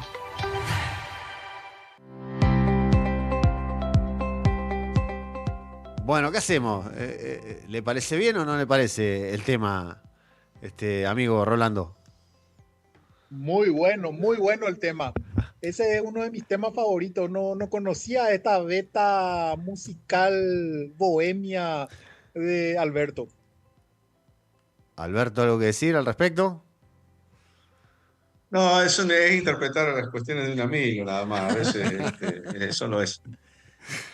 Qué grande, qué grande. La última vez que estuvo Alberto por acá por el programa le pedí que eligiera un tema y eligió Atorrante. No me olvido más. Es el Pero tema que porque eligió Mario, vos- según... sí, según más allá Nitti. de la connotación Claro. del tema, que la doctora Citero me criticó la letra. Yo nunca le dije que iba a ser, digamos, para un Nobel de literatura, la letra, digamos. Claro.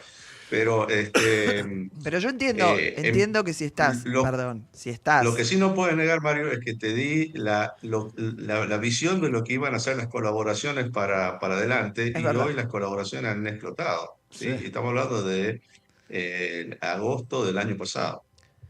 es cierto, pero puntualmente ¿con qué cosa? A ver, contame. Eh, esas pusiste en un brete, colaboraciones, ¿te Alberto. acuerdas que eran de distintos géneros? ¿Te acuerdas? A ver, no. ¿Te acordás? Te Ah, estás tirando pistas, Nitti. A ver, y la verdad que no tanto, pero bueno. Bueno, ya me voy a acordar. Colaboraciones de distintos géneros. No lo tengo muy claro, pero bueno. Ya me Bien. se me va a ocurrir. Pero sí me acuerdo que musicalizábamos, veníamos más serios y el principio del fin fue el ingeniero. Derrapó con su tema y a partir de ahí todo lo que vino detrás, bueno. Y ya que estaba me subía a la movida, ¿no? Del ingeniero también, ¿no? Por supuesto. Claudia, Sí. contanos un poco, vos vas a participar y vas a estar coordinando uno de los paneles, ¿no? Sí. A ver, son dos paneles en realidad, los dos lo estaría coordinando, pero voy a participar un poquito, depende de lo que me dejen, ¿no? Porque que organiza siempre te corre con los tiempos y bueno. Es un tirano. el Veamos el tirano si me deja explayarme en mi expertise. Sí, son dos paneles, la verdad, muy interesantes. Uno sobre lo que son las comisiones del futuro, que vamos a tener una diputada por Bolivia, un senador de Paraguay y un diputado que es el presidente de la Cámara de Diputados de Uruguay. La verdad, tres legisladores que saben muchísimo sobre comisiones del futuro, sobre este ámbito que sería un espacio parlamentario para poder hablar del futuro y de la gobernanza anticipativa o gobernanza moderna, como le dicen. Va a ser un placer estar entre ellos y poder coordinarlos. Es un espacio híbrido, en realidad el panel va a ser híbrido porque vamos a estar con uno de los legisladores en forma presencial y el resto lo va a ser virtual. Que uno es coterráneo de Rolando. Terráneo de Rolando, sí. De sus pagos. Él va a estar presente. Muy Así que bien. va a ser muy interesante ese. Y después tenemos uno que no es menor, que va a hablar sobre lo que es todo el sistema eleccionario, boleta única, fiscalización en red, también muy, muy moderno, ¿no es cierto? Cómo fiscalizar y no perder la vida en ello, contando boletas y boletas como ocurre en nuestras elecciones siempre. Bien. Rolando, contame, porque a vos no te pregunté, al final hablamos un poco de todo y vos vas a estar en un panel de presupuesto, ¿no? ¿Esto es así? Así es, Mario. Nuestro tema siempre se circunscribe, bueno, zapatero a tus zapatos, ¿verdad? El ámbito en el que conocemos, que es la parte presupuestaria y financiera. Y la parte presupuestaria y financiera no solamente desde la perspectiva de la gestión pública, sino que tratamos siempre de dar un abordaje integral, porque la gestión pública se circunscribe a algo mayor que es el país, la producción nacional, el desarrollo de la sociedad. eh, yo ahí quiero retomar un poquitito lo que vos habías señalado hace un rato. Yo me quedé pensando en los números que diste sobre la composición del ingreso tributario en Argentina, la composición de los impuestos. Y si nosotros miramos un índice muy común a nivel mundial para medir la Es Twitch. distribución o la mala distribución de la riqueza, que es el índice de Gini, vemos que en nuestras regiones, en nuestros países en Latinoamérica, ese índice señala la mayor asimetría de distribución de riquezas. Tenemos concentración de riqueza en un porcentaje ínfimo de la población, mientras grandes masas de la sociedad viven en condiciones de pobreza o de pobreza extrema. Y es ahí donde el papel del Estado, como un Estado que debe tratar de redistribuir un poco esa riqueza, o por lo menos de paliar de cierta forma las asimetrías, debe intervenir, no, y debe intervenir quitándole lo peyorativo a la palabra intervenir, porque intervenir puede tener una connotación negativa, pero no nos referimos a eso. Intervenir en el sentido de la autoridad de un Estado, de la soberanía, del atributo, a través de muchos sistemas. Uno de los sistemas es la recaudación de impuestos y la distribución del gasto. Y cuando vos me decís, nosotros tenemos cerca del 20% de los ingresos que provienen del IVA, que es un impuesto injusto, para llamarlo directamente por su nombre, Sí. es un impuesto injusto. Yo te cuento que en Paraguay cerca del 70% de lo que se recauda proviene del IVA. El 70% de la recaudación de impuestos proviene del IVA. Te hago Y una si pregunta. a eso Pará, le suma- te interrumpo, discúlpame, Rolando, pero ¿a Sí, cuánto, cuál es la alícuota ¿Cuál es el del porcentaje? IVA? Claro, Del IVA en Paraguay. 10% es el IVA en Paraguay. claro, pero es diferente. Bueno, pero no, a ver. Es alto, pero es Sí, diferente. sí, claro. Pero, a ver, continúa Bueno, con el tema. yo creo que en este momento no se puede comparar la presión tributaria que tienen ustedes ahí con la que tenemos nosotros aquí. Nosotros tenemos una de las presiones tributarias más bajas, no solamente de la región, sino del mundo.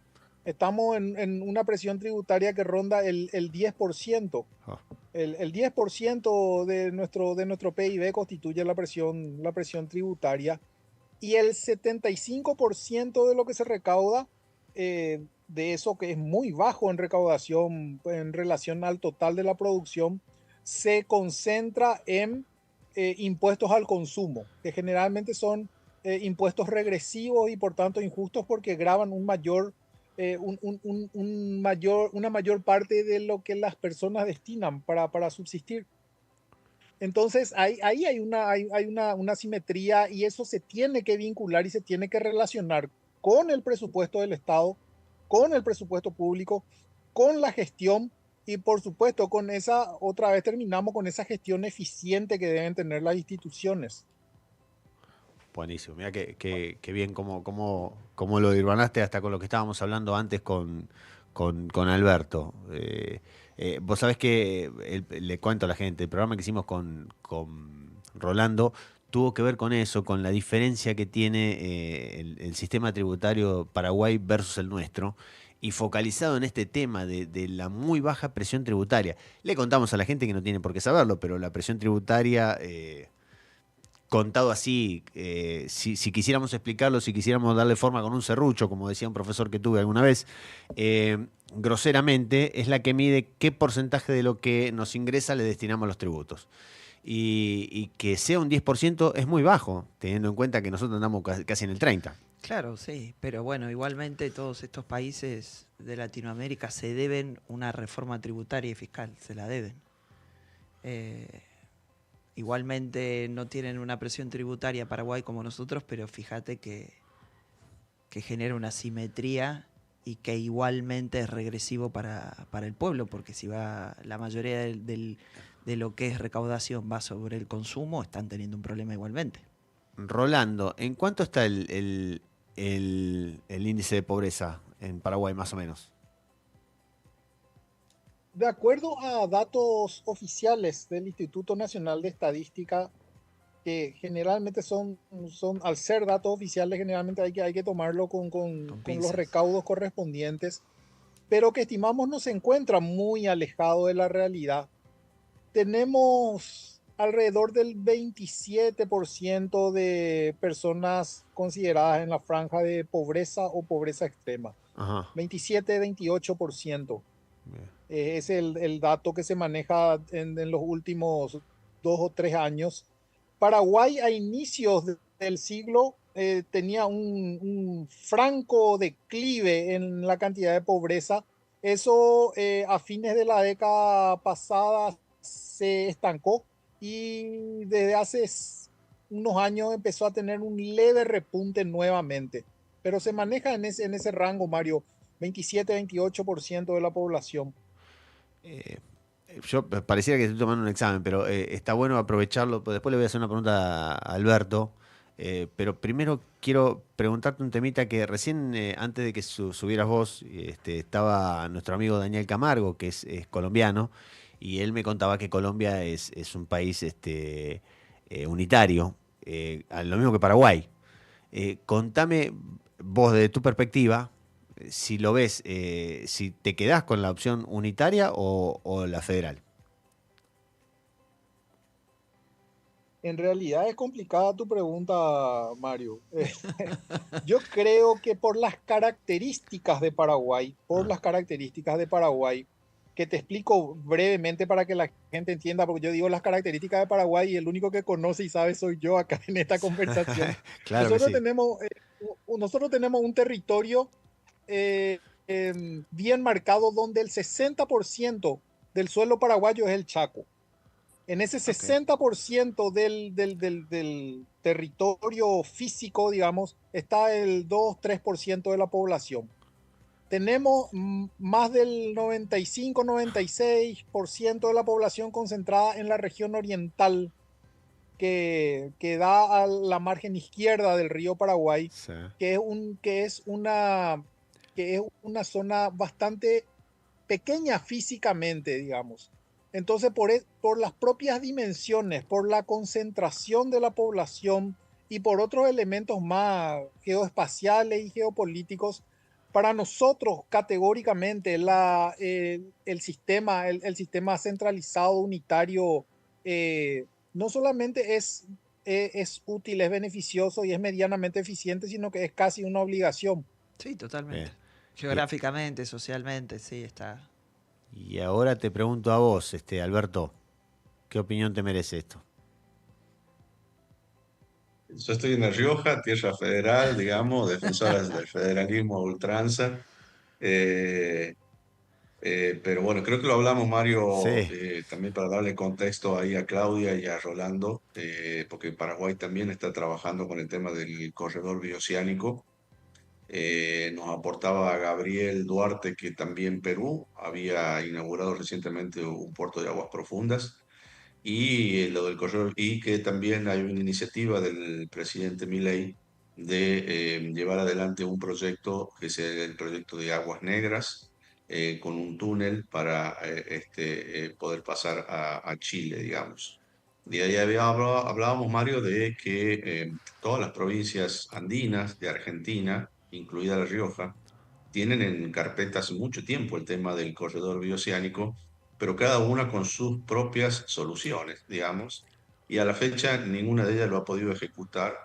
Y entonces hay como una decisión central ahora que toma uno de los proyectos y lo ejecuta. Entonces uno ahí dice, eh, el federalismo versus el centralismo, ¿cuál es más eficiente? ¿Está bien? Que ahí estamos hablando de una actitud de dejarle a las provincias que tengan su propio corredor, pero no lo han podido concretar. Y entonces el gobierno central toma la decisión de tomar de uno de ellos y ejecutarlo y poder lograr finalmente el corredor. Entonces ahí es la dicotomía, ¿no? Entre el federalismo, ¿sí? que sirve desde la autonomía, desde las provincias, pero también está el tema pragmático, práctico, de llevar a hacer que la acción se concrete, ¿no? Y bueno, esto es un gran tema, por eso es que habíamos puesto en tema de discusión el tema de, digamos, gobierno federal o unitario. Creo que la autonomía de los pueblos es necesaria, pero también es necesario que esa autonomía no impida que cuando necesiten ponerse de acuerdo para lograr algo que favorezca, todo lo hagan, ¿no? Y entonces dan lugar a estas decisiones centralizadas. Bien, bien, bien, bien. Precisamente por eso te lo preguntaba, por la conversación que habíamos tenido. A esto, alguna vez hemos hablado también el régimen de la coparticipación, también, que también es otra cosa a revisar, ¿no? Lo hablaba también con Daniel antes de que suban ustedes. Y este tema de que ofrece ventajas y desventajas el régimen. En el caso nuestro, nosotros también tenemos problemas con la redistribución de los ingresos, Rolando, y por ahí la ventaja que ofrece es que, bueno, atiende a esa redistribución esperada del Estado. La desventaja, y lo hemos hablado con vos, Alberto, más de una vez, es este tema de que termina siendo un círculo vicioso y las provincias que son pobres no dejan de ser pobres, ¿no? ¿Cuál sería la salida? ¿Mm? Alberto. Sí, es un tema, ¿no? Porque la coparticipación, los parámetros de la coparticipación son distintos, muchas veces son políticos, y en un gobierno, en un país tan asimétrico como el nuestro, donde hay un puerto que queda muy lejos de las provincias, que se beneficia del tráfico, digamos, a través de él y demás, y las provincias quedan muy lejos de eso, de esa redistribución. Entonces, ¿cuál sería el parámetro para distribuir los ingresos? ¿No? Que no sea, que no acentúe esa desigualdad.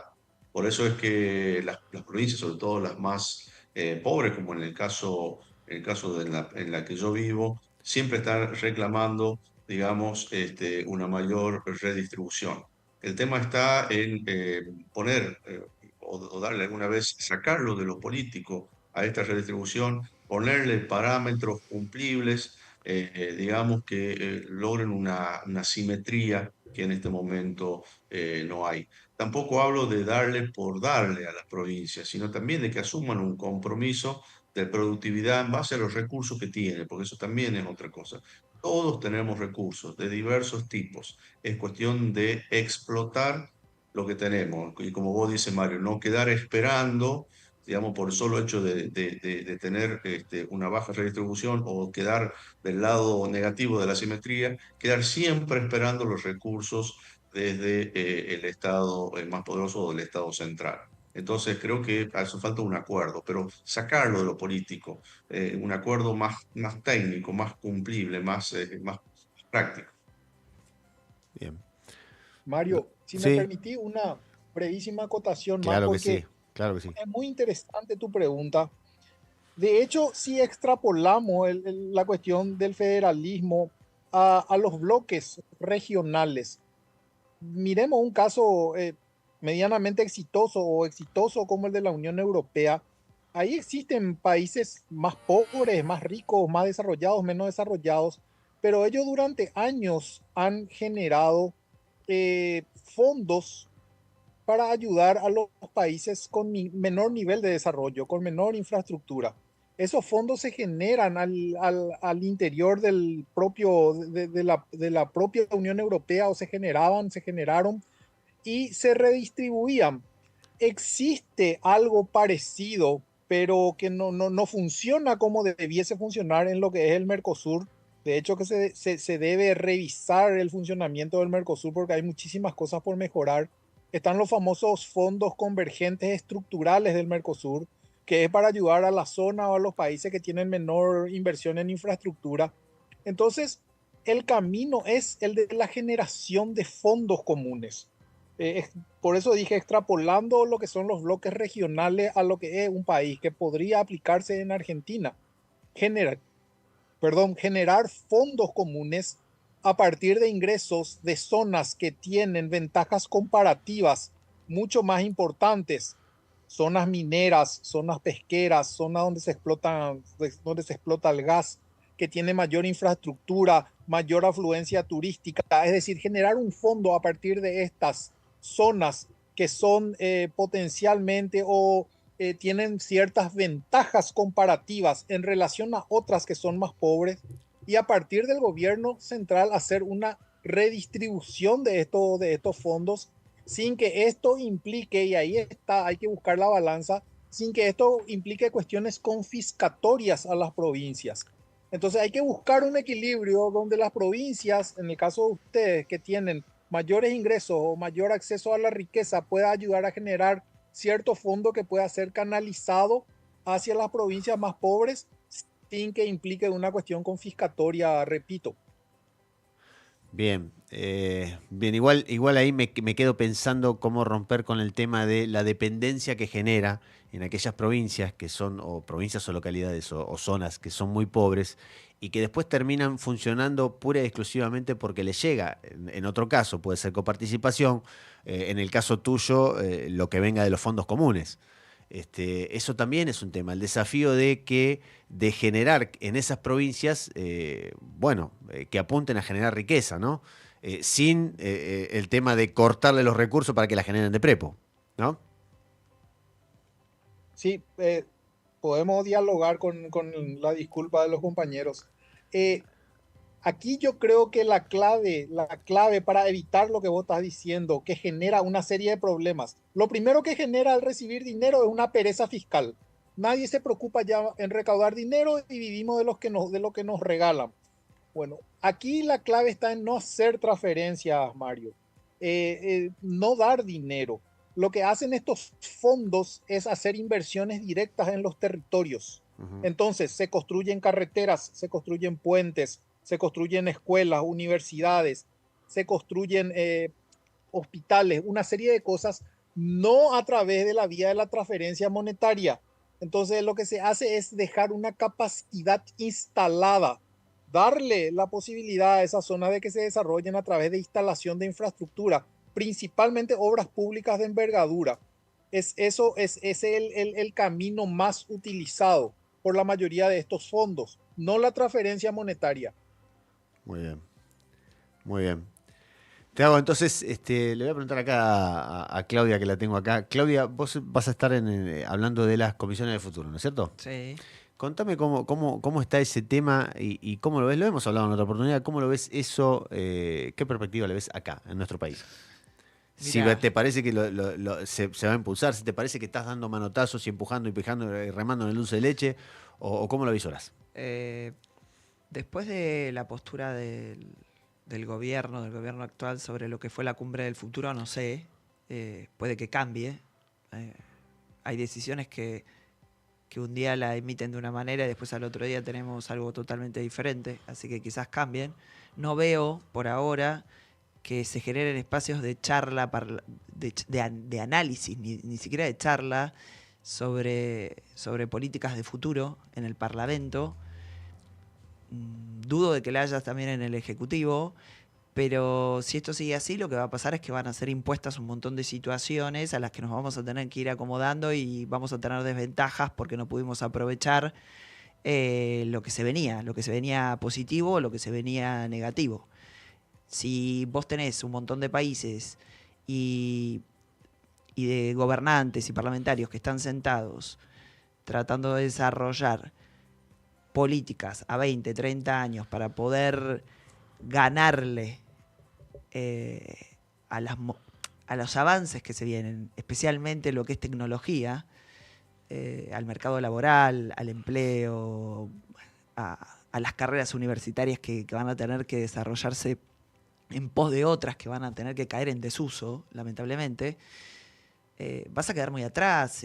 Tenés gente que ya lo está construyendo el futuro con lo que se viene. Entonces, lo único que vas a poder es amoldarte en cuanto puedas. Y siempre va a haber un montón de población, la más vulnerable, que no va a poder amoldarse a esto y se va a caer del sistema, como se está cayendo ahora con otras variables como son, no sé, la pobreza, la falta de educación.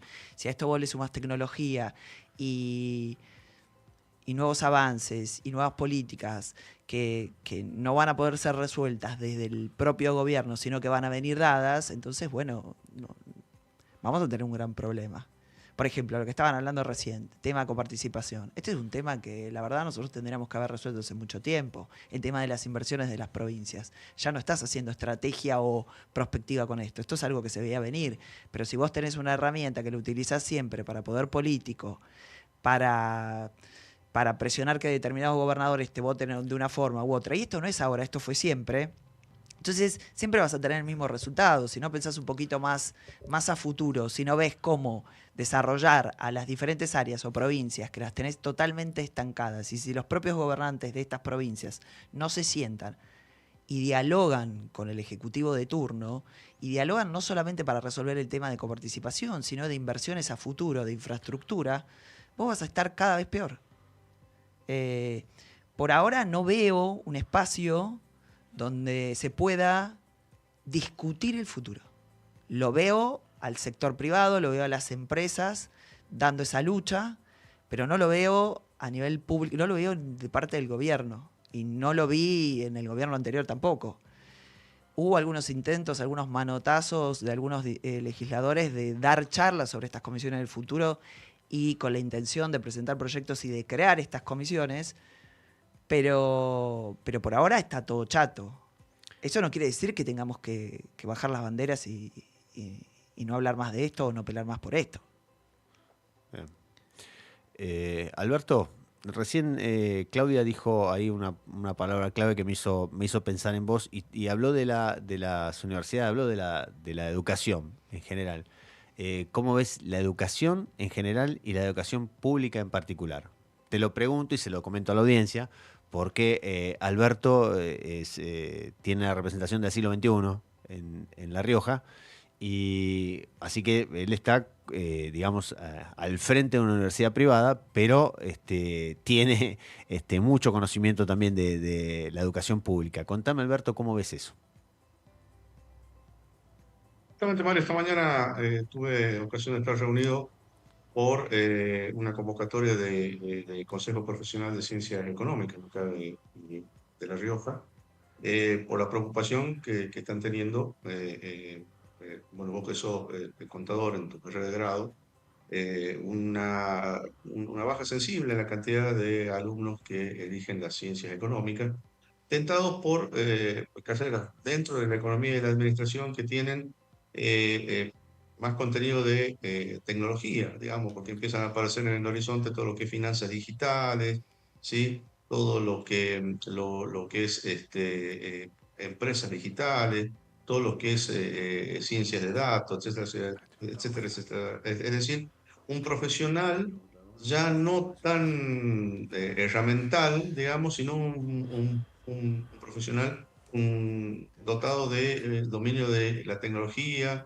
dotado de habilidades blandas, etcétera, etcétera, etcétera. Entonces hay una preocupación y en la misma discusión estábamos con representantes de las universidades nacionales.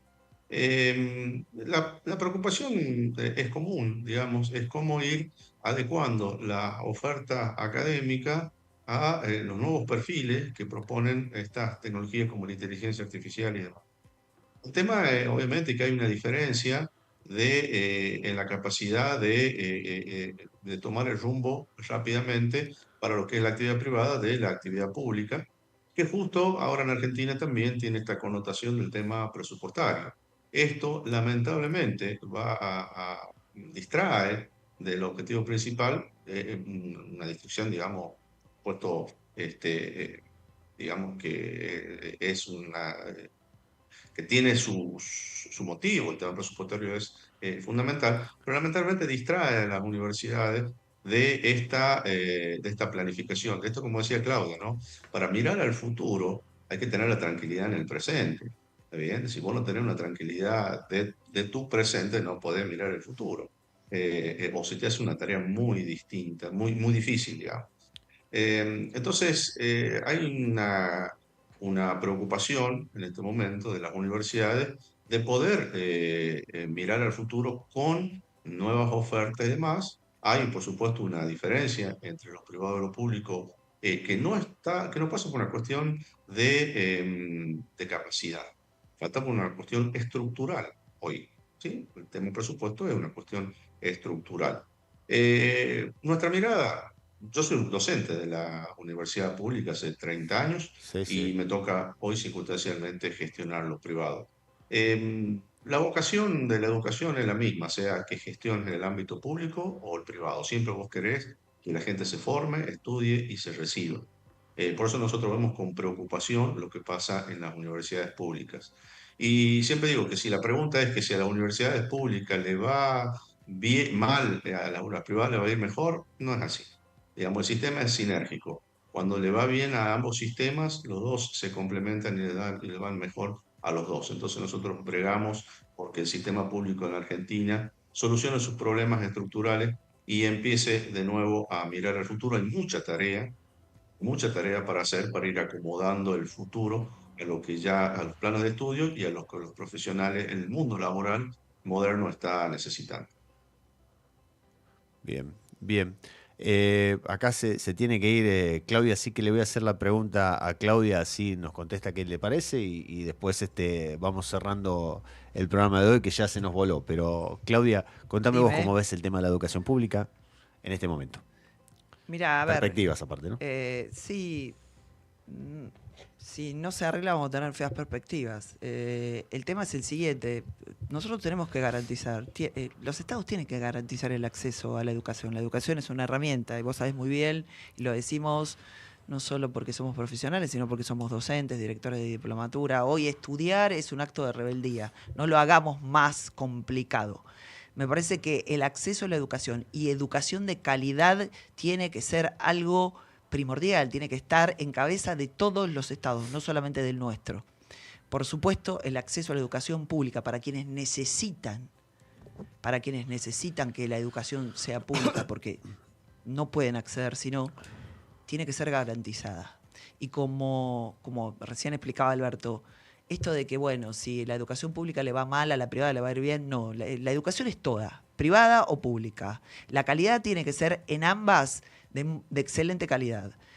Además, los profesores están en una y en otra, lo que importa es que el alumno pueda acceder, que podamos tener profesionales cada vez más, y que no se vayan, por supuesto, y que los grados inferiores, la de educación inferior, pueda estar capacitada de tal manera que cuando accede a la universidad, pública o privada, pueda transitar en ella sin tener bloqueos, trabas, porque si vos no tenés calidad tampoco vas a llegar a una educación universitaria, pero que tiene que estar garantizada, tiene que estar garantizada. Entonces se tienen que dar las charlas, se tienen que dar los acuerdos para que la educación siga estando a la cabeza de este Estado, de este gobierno, y que se hagan gestiones, no solamente la educación nacional, sino en las provincias, y como te digo, en las diferentes etapas de la educación, no solamente la universitaria. Bien. Rolando, mientras la vamos saludando acá y la dejamos libre a la doctora Cisnero, acá Muchachos, Claudia. un gusto. Gracias un gusto. Los veo en el congreso próximo de Asalra, donde Bien. vamos a estar todos disertando, así que los dejo en muy buena compañía del señor Nitti. Muy bien, Un gracias gusto, Claudia. Claudia. Hasta luego. Gracias Claudia. Chao, doctora. Chao, doctora. Rolando, ahí te voy a preguntar a vos desde tu mirada de afuera, pero más que nada que vos me digas qué pasa en Paraguay con la educación. Nosotros tenemos una educación con baja cobertura al universo que debe atender. Tenemos una cantidad de años, y aquí voy a hablar con algunos conocimientos de datos que tengo. Tenemos pocos años de escolarización en Paraguay. Estamos por debajo de la media de Latinoamérica. El sistema público es un sistema muy, muy carente, especialmente en las zonas rurales. La calidad de la educación y la infraestructura se encuentra muy alejada de lo que debería ser. La educación terciaria, estamos teniendo una universidad nacional en Asunción y existen aproximadamente 9 universidades más en los diferentes departamentos del país, pero igual tiene muy baja cobertura, lo que hace que exista un gran segmento de la población que acude al sector privado para recibir educación terciaria, pero esta educación terciaria tiene un sesgo, un enfoque muy comercial de la educación en Paraguay. Hablo de la educación terciaria y de las universidades privadas que muchas veces subordinan lo académico y lo científico a cuestiones económicas. Entonces, el panorama que tenemos a nivel de educación no es muy auspicioso, se debe mejorar muchísimo. Te reitero, tenemos baja cobertura, tenemos pocos años de escolarización por debajo de la media de la región. En la educación terciaria, una ínfima cantidad de estudiantes que pueden acceder a la universidad pública, una gran franja que accede a la universidad privada, pero que no presenta una buena calidad tampoco, y que subordina mucho, como te dije, lo económico, perdón, lo académico subordina a lo económico. Bien. Bueno, ya estamos llegando al cierre del programa. Les agradezco la participación a ambos. Si te parece, vamos poniendo la musiquita suave, o parece. Y además de agradecerles a Rolando Duarte Musi desde Paraguay, al ingeniero Moltini desde La Rioja, quería hacer un llamamiento, digamos, una convocatoria al público para nuestro congreso, que como bien saben, como dije cuando arrancábamos el programa, vamos a estar todos los que estuvimos hoy, más mucha gente más, formando distintos paneles. Y va a ser el miércoles 23, el jueves 24 y el viernes 25. El miércoles 23 por la mañana, a partir de las 9 de la mañana hasta las 2 de la tarde, en Capital Federal, Alsina 1835, en lo que es el auditorio de la Biblioteca del Congreso de la Nación. Después el jueves va a ser durante todo el día, a partir de las 9 de la mañana hasta las 6 de la tarde. Va a ser en el auditorio del 5º piso del Senado de la Nación Argentina, en el edificio que está ubicado en Irigoyen y Solís. Y por último, el viernes 25 va a ser durante la mañana, de 10 de la mañana a 2 de la tarde, en la legislatura porteña, la legislatura de la Ciudad Autónoma de Buenos Aires, en el Salón Raúl Alfonsín. Ahí vamos a estar exponiendo sobre unos cuantos paneles sobre estos temas que estuvimos acá hablando con este lujo que me doy de tener amigos con los cuales puedo hablar de estas cuestiones. Por lo demás, los esperamos a todos ahí. Gracias de vuelta. Gracias, Rolando. Gracias, Alberto. Nos estamos viendo. ¿Sí? Gracias a ustedes. Gracias a vos, Mario. Gracias, Alberto. Y decirle a Alberto algo que leí hace poquito, brevísimo nomás, Mario. Ahora me viene a la mente y le quería decir a Alberto. A mí no me preocupa mucho, decía esta persona que escribía, no me preocupa mucho el avance de la inteligencia artificial, sino el retroceso de la inteligencia natural. Tenemos que estudiar un poco eso también, Alberto. Saludos a todos. Gracias. Hasta luego, Rolando. Un abrazo, Rolando.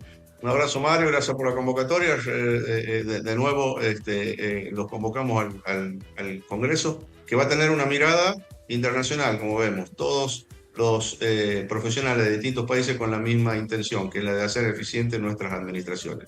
Sí. Ese es nuestro objetivo. Así que bueno, muchas gracias. Claro que sí. Bueno, nos estamos viendo. Chau, gracias a los invitados. Gracias a Operece, Ezequiel Amarillo en la operación. Y gracias a ustedes por estar ahí. Nos vemos todos el próximo martes. Y si la suerte nos acompaña y ustedes quieren, nos vemos también la semana que viene en el Congreso. Chau.